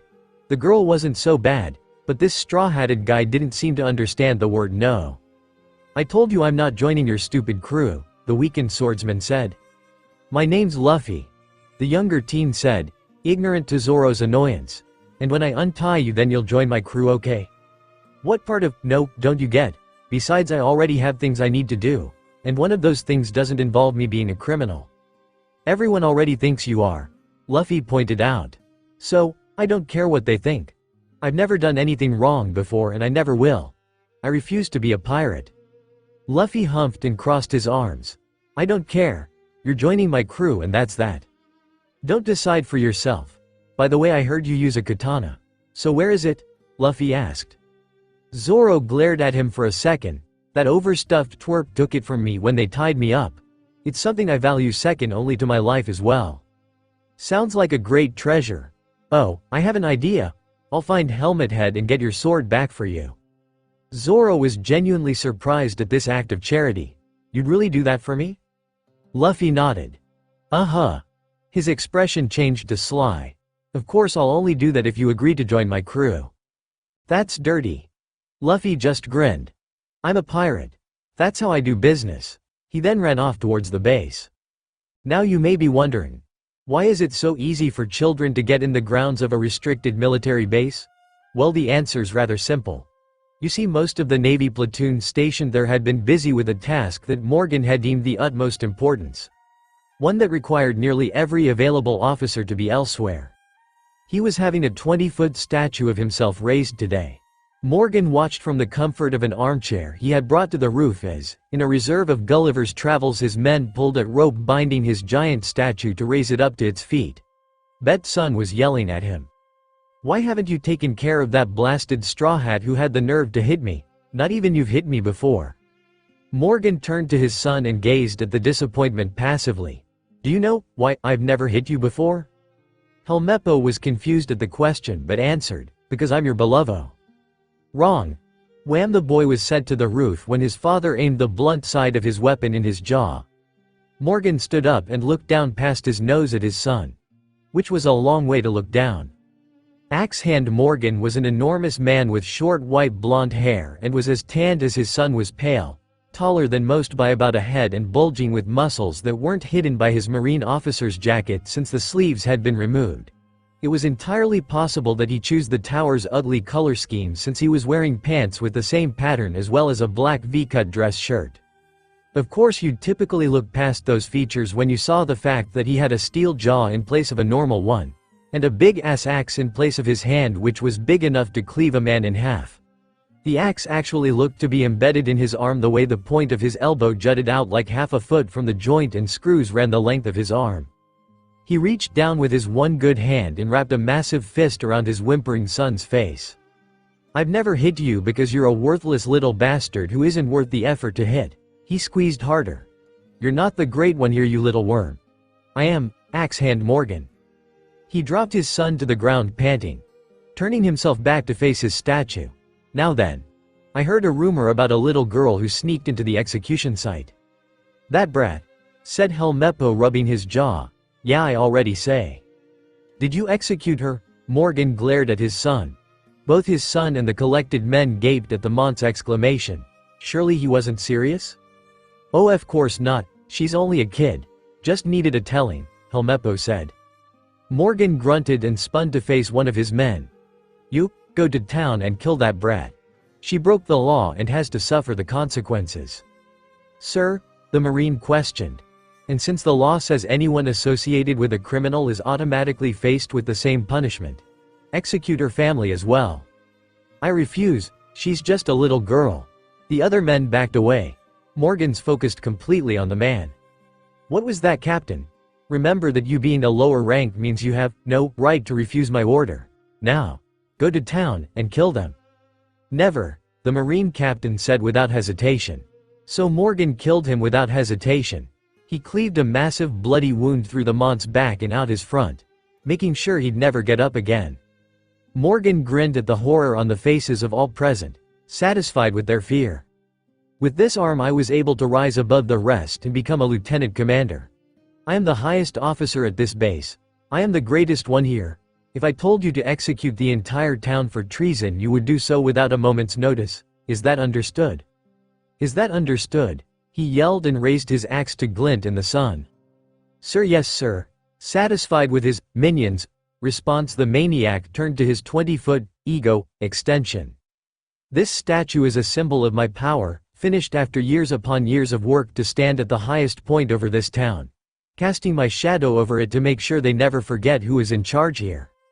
Meanwhile, back on the ground, Luffy was quite surprised to see not a single Marine.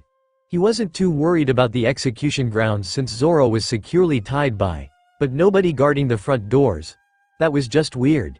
He put his hand to his brow and scouted for anyone at all before spotting something moving on the roof. "Looks like someone's up there," said Luffy, black smoke rising from him. "Now to just get myself up to them." Back on the roof, Morgan barked out commands to raise his statue quickly. Unfortunately for one Marine pulling on the rope tied around the Admiral's right arm, the statue was placed in a way that lifting it up caused it so smack into the stairhouse, too, lightly chipping a few of the commander's fingers.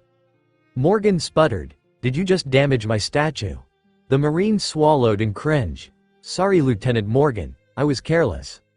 "I'll show you careless," shouted the amputee and swung his axe hand at the Marine. The Marine, in a bid to stay alive, let go of the rope just as Morgan's blade of death passed over him.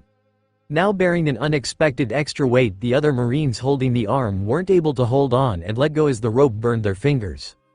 Just as they scrambled to pull its statue back up before the lieutenant can get any angrier, a thick darkness shot up onto the roof, spreading like a virus, lapping at their feet like water, only much colder. "What the?" Morgan started, only to be interrupted by another, much louder voice. "Wahoo!" Suddenly everything it touched started to feel an enormous pressure of them. Marines with their feet bathed in it yelped as it was like their shoes were rapidly shrinking with their feet inside them. Bodies were being dragged away from their positions towards the center of the rooftop. Cracks started to appear on all tiles and some even got pulled out to join the men in the roof's center. Then to Morgan's horror, lines appeared all over his statue as it was being slowly dragged back and up. As though it were aging centuries and seconds. 3. Not my statue, he pleaded, but it was too late. Marines could no longer keep their footing and jumped from their positions to try fruitlessly to pull their feet out, letting the statue go just as something came rocketing up and somersaulting, landing in front of the falling statue right before it snapped in half with a reverberating crack. It was tears all around for the Marines. Morgan, oddly enough, stood like a statue, his good hand reaching out to where the whole statue used to be as if to call it back to him, tears brimming in his eyes. The others were no less selfish in their sadness. The commander was gonna kill them, and with their feet feeling as though they'd been held in vices, they didn't think they could get very far before he attacked them like a berserk animal. The darkness receded back into Luffy just as he landed, looking back at the damage he had caused to the clearly expensive statue, then to the men on the ground rubbing their aching legs. He scratched the back of his head and grinned sheepishly, just as the top half of the statue hit the ground and shattered into 1,000 pieces. Ops. Sorry about that. I'm not too good if I can't see where I'm going. His statue. His beautiful, beautiful statue. RRRRRRRRRRAAAGGHHHH. Get him. I want him dead. Aye sir. Helmeo recovered from his own shock to point out something his dad most likely still didn't care about. That's him. That's the one that hit me. I told you he was no good. Helmet hair. Luffy said before grabbing onto the front of the skinny teen's arm and dragged him to the stairs. I've been looking for you. After him, Morgan shouted, sending several of his men after the two. One, just as he was about to follow after, spotted something done on the ground. Sir, another person's entered the yard. It looks like they're untying Zoro. Morgan grit his teeth under his iron mask. Kill him. I won't stand any more insubordination. Aye sir, said the Marine reluctantly and took aim with his flintlock. What are you doing? They'll kill you on the spot if they catch you, said Zoro to the bespectacled boy, untying his restraints. You haven't done anything wrong. You're only here because you stood up for someone. If I want to be a great Marine someday, then I have to show the same determination that Luffy does in wanting to be Pirate King. Pirate King? You can't be serious. Hee. I know. I thought he was just being stupid when he told me, but he's really planning on. Bang time seemed to slow, really, more like an itch that was spreading through a very specific part of him, followed by a much quicker numbness. Kobe didn't even feel himself falling back, see the look on Zoro's face, or wetness spreading across his skin. All he saw was a creeping blackness like Luffy's powers cover his vision, knowing what it meant. Typical. Then, he thought no more. That's would be a nice and dramatic ending. Sadly, I've been shot. I'm bleeding. I'm gonna die, the former cabin boy screamed while clutching his shoulder. While this was going on, Luffy was dragging the hapless Helmeo through the base like a child dragging a doll, causing enormous friction burns up the idiot's back. Okay, helmet head. Tell me where Zoro's katana is. OW. Ow, okay. Just stop dragging me. The straw-hatted boy stopped abruptly and raised him by his collar, sobbing and sweating like a coward. They're in my room. We're past it a while ago, whack. Why didn't you say so earlier? Why you didn't say why you were dragging me? Oh right. Freeze. 3 Marines called out behind the two. Put your hands over your heads. Luffy grinned. I've got a better idea. The world went black. You have to leave. They'll kill you if you're seen here, said Zoro to Kobe, who despite the bullet in his shoulder and the red liquid pouring from the wound from effort was still unbinding the taller man from the post. And they'll kill you if you stay here, Kobe replied. That caught the swordsman's attention. What are you talking about? That kid said if I stay here for a month they'll untie me. He was lying. That's why Luffy came back here. You're getting executed in 3 days. Zoro just stared at the boy, wide-eyed in shock. The Navy won't just let you off the hook. That's why I have to get you free so you can help Luffy. I won't force you to join him. But together we all might be able to escape this town. You're not going anywhere, or not, Kobe said miserably. Meanwhile, Luffy had made it to Helmepo's room, which was surprisingly Spartan given the boy's personality. In the corner was the prize Luffy sought. The only problem was it was there ×3. Which one's Zoro's? Hey, you took it from him, so which one is it? Gah! Helmepo foamed in response. Aw man, you fainted?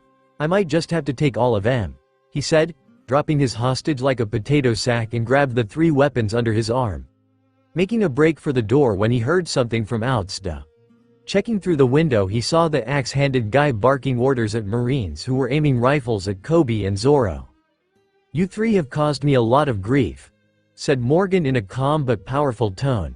If I'm to keep my hold on this town complete, then I can't have bugs like you around. First you 2, then I'll take care of that idiot who broke my statue men. Ready? The grunts in front of them cocked the hammer of their guns. Aim! The guns were lowered and pointed right at the 2. Ordinarily Zoro wasn't big on fear. He knew he could take anybody in a straight-up fight. Unfortunately, this wasn't a straight-up fight. He was tied down and about to be shot, with a very big guarantee that he won't live past the next 10 seconds. This couldn't be the end. He still had so much to accomplish. He couldn't die until he fulfilled his promise. I'm sorry. There was supposed to be a flashback there explaining the promise Zoro made to his dead friend to be the greatest swordsman in the world. Well, a more elaborate one than that at least. Let's just move on with the story. I am not lazy. So anyway, Kobe and Zoro stared down the Marines, not believing it could end this soon. Their dreams, over before they started. Fire! Morgan yelled. The Marines pulled the triggers. The last sound the 2 would ever likely hear. The balls of metal flew at them, and as they were halfway to their targets, they met a 3rd target. Luffy, billowing massive amounts of fire-less smoke reaching to the heavens, was in front of his 2 friends. The bullets trapped in the infinite vacuum of his powers. Zoro's swords stashed under his arms. It's no use, said Luffy with a confident grin. The Marines fell onto their rears and backed away in shock. Zoro's eyes were no longer hidden in the shadow of his bandana from being so wide. Axe hands settled for having his eyes pop out into the shape of eggs. What are you? Asked Zoro in a breathless voice. Luffy gave him a cocky grin. The man who's going to be the Pirate King. He heft the swords into view of his hopeful first mate. You never told me what it looked like, so which one's yours? Zoro looked the swords over for a moment. They all are.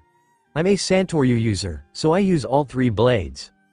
Now Luffy and Kobe had a fair number of questions about that. Namely, how he managed to use all 3 at once without looking stupid. That, however, is something better left unsaid for the moment. So since you're technically a criminal now, what say you join my crew? Unless you'd rather I didn't block the shots. Zoro snorted. I don't know what the hell you are. But you have a point. If I'm already a criminal, then I may as well go all the way. And be a pirate. Luffy whooped for joy. He now had his first crewmate. Meanwhile, the Marines were standing around like idiots, staring at the boy who was billowing what could only be called blackness from his body. What happened to the bullets? They fired their guns. A wall of inky darkness appeared in the way, taking in the metal balls. Then the boy appeared from inside it. Morgan understood. No doubt. That kid must have eaten a devil fruit, and a powerful one at that. That didn't settle his men's fears any, though it didn't make them run as most would. They were caught between a rock and a hard place with their ill-tempered boss and this super-powered freak. Well, what are you waiting for? If bullet don't work, then cut him down, the lieutenant yelled. The ensigns nodded and unsheathed their blades, taking advantage of the boy being so focused on untying his new friend, which he looked to be having difficulty with. Hey, I got one, he cheered, just as rain of steel descended on his back. The next one to move dies. To answer the question the 2 younger boys thought earlier, the one about how Zoro could use 3 blades without looking stupid, the answer was simple. He didn't. He blocked 6 blades with 3, 2 with a sword in each hand, and 1 clenched between his teeth. Yeah, not stupid looking at all. Okay, smokestack, he said, referring to Luffy. Either way, after today I'm going to be a wanted man, so now it doesn't matter if I'm a pirate or not. But that doesn't mean I don't have my own goals. Luffy listened intently. I'm going to be the world's best swordsman. Nothing else matters to me. I'll go with you, But if you do anything that hinders my dream, I'll slice you open. Understand? Luffy could only smile in response. You kidding? I wouldn't want any less from someone on the crew of the Pirate King. Hey. Well said. Of course there was still the matter of the Marines bearing down on them, so since we haven't heard from Morgan in a while. Why are you just standing around? Kill them, he yelled. Luffy grinned wide and flung his arms forward. The darkness coming from him expanded, bulging outwards to look like a mushroom, then he gave a cry of "Realies!" 4 forms shot out of the darkness with the speed of cannon fire, bowling over the sword-wielding Navy men and freeing Zoro from his precarious position. Morgan couldn't believe what he saw. Not only were his men being taken down, they looked to have been taken down by his other men. 4 new bodies lay on the field where there should have only been 6. 3 were ensigns and the other being his onion-haired son. That was amazing, Luffy. Kobe cheered, grateful for not having his career ended before it started. What the hell are you? Questioned Zoro. Luffy gave him his ever-present grin and flared with powers a little more, making the blackness writhing around his form. Darkness man, he said. A darkness man? Cowered one Marine. We couldn't beat one of them, let alone both, another said. We have to run away. Traitors. The complaining and cowering went silent as Axe-Hand Morgan himself moved through the crowd of failed men, too disgusted with them to even met their eyes. When he was directly in front of the crowd, he turned his head to the side slightly to address them. Whoever said those things? Blow your King brains out. Silence. I said do it. Luffy, Kobe and Zoro couldn't believe their eyes when they saw that the Marines really were planning to go through with it, lifting their guns to their heads and letting tears fall. Luffy, shouted Kobe. I know. The dark boy replied and darted at the true source of all the chaos. Wham! Morgan grunted in pain as Luffy's surprisingly powerful fist came in contact with his axe arm. Then with strength belaying his appearance forced the larger man back quite a few feet to come to a skidding halt. If you're gonna execute anyone today, then you better make it me. That attack did the trick. The Marines' guns now hung loosely in the hands at the sight of someone actually fighting the feared lieutenant. How dare you? Who do you think you are, you little nameless whelp? Thinking you can face the great Lieutenant Axeman Morgan? Said Morgan, throwing off his jacket and charging Luffy like a mad bull. Name's Luffy. Nice to meet you. Shut up. The massive man screamed and flung his arm out in a sweeping arc at the boy. If Luffy hadn't jumped at the last second, he'd have been cleaved in two. The blow was enormously powerful, missing Luffy completely, but the pressure of it was strong enough to slice through an entire link fence like a hot knife through butter, and demolish a concrete wall without being anywhere near it. Luffy, now in mid-air, took this opportunity to slam both feet into Morgan's face and springboard off it, landing a safe distance away. That attack sure was fast, he commented. I wasn't prepared for something that big to be so quick. Lifting himself off the ground, Morgan charged the boy again, grabbing the long protrusion from his elbow and lifting his arm high over his head. Die, he screamed and brought his arm down on Luffy's head. The sound of people drawing their breath came as loud as anything you could imagine as the lieutenant's massive weapon arm embedded itself in Luffy's head.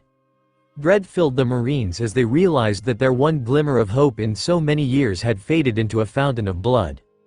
Except, there was no blood. Gotcha. Hearts soared as they realized, as if by some miracle, the boy was not dead. They didn't know how, considering he should have been twins by now, but the hell, they were complaining. Morgan found he could not move his arm. He pulled and pulled for all his self-believed worth to free himself. The axe wouldn't budge. This is the arm you used to make people fear you, isn't it? Luffy said quietly so no one but the crook Marine would hear his dark tone. Let's see how you do without it. He felt movement, but not the way he wanted. His axe was being pulled in, buckling and cracking as the blade thrice as wide as the Logia user's head compacted to be pulled into the darkness.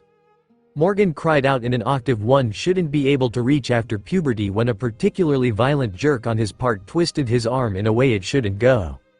Those watching watched in morbid fascination at the large point in the commander's arm started to go soft. The axe handle that had once occupied it was being pulled out roughly, saved only by the bolts that secured the weapon, which were already starting to be pulled as well. Those few inches of scraping and splintering felt like an eternity to Morgan before the axe head buckled, crumpled and was competently pulled into the darkness. Morgan felt a tightness clench around the stump of his hand, then nothing. The lieutenant once more found himself lying flat on his back. The blade of his axe now gone, and all that remained was a splintered handle and a crushed metal stump that looked like it was torn as easily as aluminum foil. The boy picked him up by the front of his shirt, an inky fist poised at his face. "Wait!" a voice yelled out. Luffy didn't listen. Wham! Morgan's jaw cover buckled under the force of the punch. He was sent clear across the courtyard, crashing into and through the warning sign he'd put up and into another chain-link fence where he hovered for a moment and finally crashed back to the ground, out of it. "I told you to wait." Helmeo had managed to revive, albeit covered in large wounds. A big black eye, busted lip, and probably had more blood on him than in him at this point. He managed to get a hold of Kobe and hold a pistol to his head while using the boy as a shield. "Don't anyone move," he screamed out, not even trying to hide the fear in his voice. "Anyone come near me and I'll blow this guy's head off, I'm leaving." Helmeo's words were only background noise. The world faded out till the only ones left were Kobe and Luffy, staring into each other's eyes with such intensity that you might think they were looking into the other's soul. "Luffy, take this guy down," Kobe yelled to his friend. "What?" Helmeo squawked in surprise. "Shut up or I'll kill you." Luffy smiled, raising a finger in the direction of the two, his hand giving off the faintest wisp of smoke. Helmeo clung to Kobe tighter, cocking the flintlock. "Don't be stupid, you do that again and you'll hurt your friend." "That's why I'm doing this, Yami Yami." Helmeo squeezed the trigger. Bullet. Fore, from out of his finger fired a sphere of darkness, no bigger than buckshot, flying at the helmet-headed idiot faster than any man-made projectile and striking Helmeo right in the shoulder before he could fully pull the trigger. The commander's son screamed in pain as the bullet of pure gravity tore through his arm, its intense gravitational powers pulling at his insides hard enough to tear tissue from tissue, forcing him to drop the gun where it discharged into the ground harmlessly. The force of the dark shot sent Helmeo flying back to land in a heap. "No problem," said Luffy, holding his finger like a gun. Instead of looking relived, Kobe still looked scared, looking over Luffy's shoulder. "Watch out."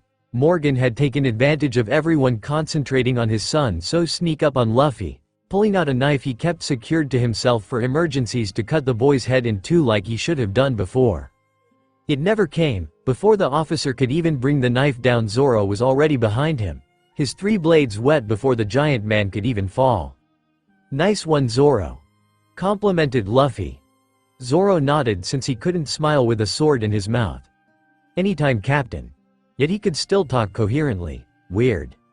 "Why, you defeated the lieutenant," stuttered a beyond shocked Marine who had been watching from a distance. The rest of the base's forces had managed to gather a while ago, but had not dared interfere with the fight. Zoro gripped the swords in his hands that much tighter. "You want to take us in? Come and get us?" The Marines all looked at each other, conversing without words, before everyone reached a decision. Yes, SS, we're free. Morgan's reign of terror is over.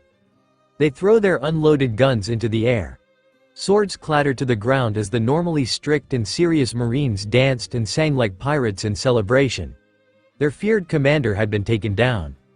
The pirates and soon-to-be Marine watched the celebration. Surprise was the furthest thing from their minds. "I knew they didn't like how Morgan acted," said Zoro. "Yeah, this is what you get when pirates or Marines treat their men like dirt," added Luffy. Kobe didn't say anything. His beliefs in the standings of the Navy and pirates in the world had taken a royal pounding over the last few days. Maybe the world wasn't as black and white as the government would have you think. He didn't put much more thought into Thasin taking priority and all. A very contented, and, normally, scary man leaned back in his chair after filling his belly to bursting. Very happy to have ended his 9-day fast. That hits the spot.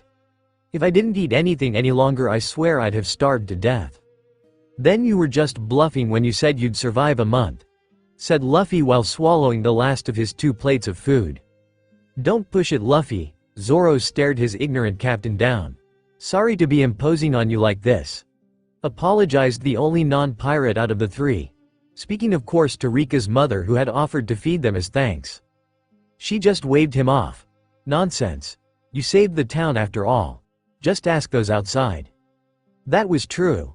It looked like everyone in town was waiting to see the gallant heroes who had taken down Morgan and Helmeo, going as far as to press their faces against the windows to get a better look, watching the trio with stars in their eyes. Yeah, you're all so strong, chirped Rika, happier than she had been in a long time. That's nothing, I'm gonna get even stronger later. Speaking of later, what are your plans exactly? We can't just float about the ocean after all, Zoro commented. Snort, well that's a dumb question. I'm heading to the Grand Line. Kobe's chair clattered against the floor when he took to his feet, slamming for palms on the table. Are you still talking about that? I've already told you how bad an idea that is. The strongest pirates in the world gather there. Most die days after they reach it. Grand Line huh? Yeah I figured if you're aiming for the top you'd want to go there, said Zoro. Nobody's listening to me, thought Kobe while two little streams rolled down his cheeks. Asterisk sigh look. Even though I'm not going with you I'm still worried about you guys. Because. Cause even though we just met. Luffy knew what he was saying, we'll always be friends Kobe. Really? Nod. A lump rose in his throat. A sob. Wow. I've never had friends before. No one would ever stand up for me. But. His hands clenched and a confident grin spread across his face. Now thanks to you. I'm going to live my dream. Luffy nodded. Right. Of course it may be difficult joining the Navy, being a pirate and all. What do you mean? I'm not a pirate. No, doesn't being a cabin boy on Alvida's ship count? Oh. Zoro added his two berry. The Marines are great at gathering info on people. If they find out you've worked on a pirate ship, forced or not they'll arrest you. Anyone associated with known pirates in any way will be charged with aiding in piracy regardless of the nature of association. That was one of the big laws Kobe had memorized. If they found out he'd been a pirate crew member he could be looking at a lengthy prison sentence even if he was forced. Knock knock, come in, said Rika's mother. The door opened up and much to Kobe's encroaching horror the acting Marine commander stepped in. Faceless Marines in their dozens standing just outside behind him. Sorry to be so abrupt. However, given that you so readily attacked a known Marine officer, we were wondering if you were really pirates. Well me and Zoro or if that's what you mean, Luffy said without caution of worry. I see. The Marine said evenly, well this brings us to a conundrum. Even though you are pirates you saved us, for which we are grateful. However as Marines we can't allow you to stay in this town any longer. So it is my duty to ask you to leave, because we will be reporting today's incident to headquarters. The din of the townsfolk outside was deafening. People were outraged at the Marines at treating their saviors so callously. Luffy understood though. If they wanted rid of Morgan they needed to report Marineford about everything that happened today. It wouldn't be in the town's interests if they were seen being friendly with pirates. Alright. Come on Zoro let's go. Thank you for the food ladies. The two got up from the table, ignoring the sad faces of all the townspeople watching from near and far and headed for the door. Passing Kobe as if he wasn't there. Hey wait. The Marine said noticing the pink-haired boy wasn't following them. Aren't you with them? It was the hardest question Kobe had ever been asked. Does say yes and destroy his dreams? Or say no and leave the only friends he's ever had? We'll always be friends Kobe. I'm not with them. The officer stared down at the boy. His statement a tad too loud not to be suspicious. Is this true? The Marine asked Luffy. Well he's not with us, but I know what this guy used to do. Luffy, what are you doing? Kobe broke out into a sweat. Luffy hefted his arms to his size to represent great girth. Yassi he used to go with this really fat pirate. I think her name was Albiba or something. Stop, he whispered. If Luffy said any more they'd never let him fulfill his dream. He looked at the officer who much to his horror seemed to be absorbing everything. Luffy walked right up to Kobe, finger almost touching his forehead. Yeah, a fat ugly crone. I heard him say he'd been with her for tea. Shut up, whack he didn't know what happened. 1 second he was shaking in fear, The next he was seeing red, his fist hurt and Luffy was rubbing bruising cheek. "Why you?" Luffy retaliated with a punch of his own to Kobe's jaw. The Marine was as Luffy beat the snot out of Kobe, until the boy collapsed on the floor and Luffy's next punch was being held back by him. "That's enough. It's now painfully clear that he's not associated with you. Now leave this town now." He pointed out the door. A message which Luffy and Zoro gladly took. The bespectacled boy knew why his friend did it. That only made him feel worse. He'd never done anything helpful. This entire journey he'd done nothing but play the helpless tag along, the one that needs rescuing. If he ever wanted to see Luffy again, that needed to change. He pushed himself up, getting the captain's attention. He straightened himself up and then threw his head back down. "Please sir, let me join the Navy. It doesn't matter what it is, I just want to join." He could feel the weight of dozens of eyes on him. He had a dream like this once, except it was night, and he was in his underwear. "I don't trust him sir," said one Marine. "He could be a pirate spy." Okay, now this situation was worse than the dream. "No," he found himself shouting, "it's my dream to be a Marine." The distrustful Marine backed away from the conviction in the boy's voice. The steel and determination were evident for all to see. The captain nodded and headed for the door. "Don't think we don't know about you, Alvida pirate cabin boy." "What? But I will still allow you to join. Don't make me regret this decision." Kobe didn't hear the man after the angels trumpeting in his ear made it a touch hard to. "That was a nice thing to do, Captain," said Zoro while trying to make himself comfortable in the small dinghy. "Hey, he promised that he'd be an admiral by the time I'm Pirate King. I am just making sure that happens." "Luffy." The two turned to see Kobe standing there, arm in a sling and missing a front tooth. "Maybe I hit him a little hard," Luffy thought. A look from Zoro confirmed that. Kobe caught his breath, then stood rigid and brought his palm to his brow. "Thank you for everything, we will definitely meet again." "Yeah," cheered Luffy. "Well, look at that. Never seen a Marine salute a pirate before. This might just be an interesting adventure after all," said Zoro. Of course he meant the 20-odd, actual, Marines standing behind the initiate, bidding their final farewells along with cheering townsfolk to their heroes. "You have some interesting friends, boy," said the commander, saluting the pirates alongside him. Kobe nodded, crying and smiling at the same time. So our brave adventurer set off, leaving old friends, by comparison, and gaining a new, Luffy sails for the next island to find adventure, treasure crew member for their journey to the Grand Line. Now then, what are the chances that two muscle-brained idiots in a 10 by 3 foot boat with all the directional sense of Ryoga frickin' Hibiki and no provisions can find an island before they starve? I thought so. End chapter. Omake piece Okama Omake, Part 2. It had been a long time since he'd felt relief, when he wasn't being stabbed and cut and chased every second of the day and life was nothing but one never-ending cycle of pain. John Tannenbaum had been a relatively low-level pirate, serving as just another sword for another no-name captain who thought he could survive more than a week on the Grand Line. Well, he did in fact last longer. By about a half hour, 32 minutes into the 8th day of voyage, the captain was killed. The boat smashed and the crew left to be captured by the Marines on the island they'd been forced to float over to.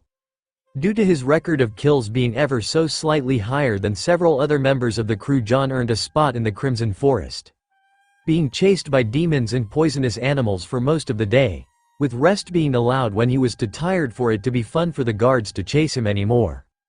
A short while ago he'd heard a rumor from among the prisoners about a secret floor. One without all the pain and suffering you were forced to endure on a constant basis. A story about phantoms that come and steal you away when the guards' backs are turned, and those taken are never seen again. Of course he didn't believe in such a thing as phantoms. A lackey he may have been, but stupid he was not.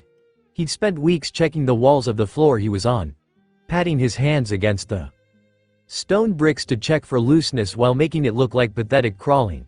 Finally, after so many weeks, he'd managed to find a loose slab in the wall, waiting for the guards to let him sleep before himself away. You have no idea how good it feels to not to have your feet shredded all day every day by grass. After moving the bricks back, he must have stayed in that spot for hours. Never more than a few feet between him and hell. Letting his aching feet stop bleeding for the first time in what felt like forever. After a while he got up onto his tired feet and hobbled down the tunnel, clinging to the walls for support. As he went further and further down the cavernous tunnels he began to hear a faint yet constant sound. With each step the sound grew louder and louder. If he had to guess he'd say it almost sounded like club music. He wondered aloud. He headed further and further down into the hidden bowels of the prison, eventually finding a door with the music pounding out of it. He stood in front of it for a few minutes, unsure of what he'd find on the other side. Logically, of course, he knew he had no choice. It was either go inside or stay in the tunnel for the rest of his life. Steeling himself, he raised his hand and rapped on the door. Knock. Knock. The music stopped with uncomfortable quickness. Slowly the door creaked open and a most bizarre head popped out. It was a woman, and in most circles she'd be considered attractive. That is without the several pounds of makeup she was wearing that made her look more clown than human. Below her head was a man who strangely enough had the same problems with makeup overuse. The woman's face lit up instantly. Well, a new arrival, Eva-chan will like this, she giggled. Indeed, baby, said the man before reaching out and pulling John in.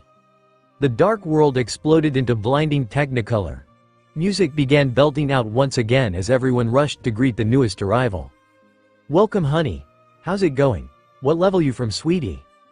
Questions came at him hard and fast from both the fashionably challenged men and women, each wearing vastly different ranges of clothing from smart to outrageous, with 99% of them completing the look with fishnet tights.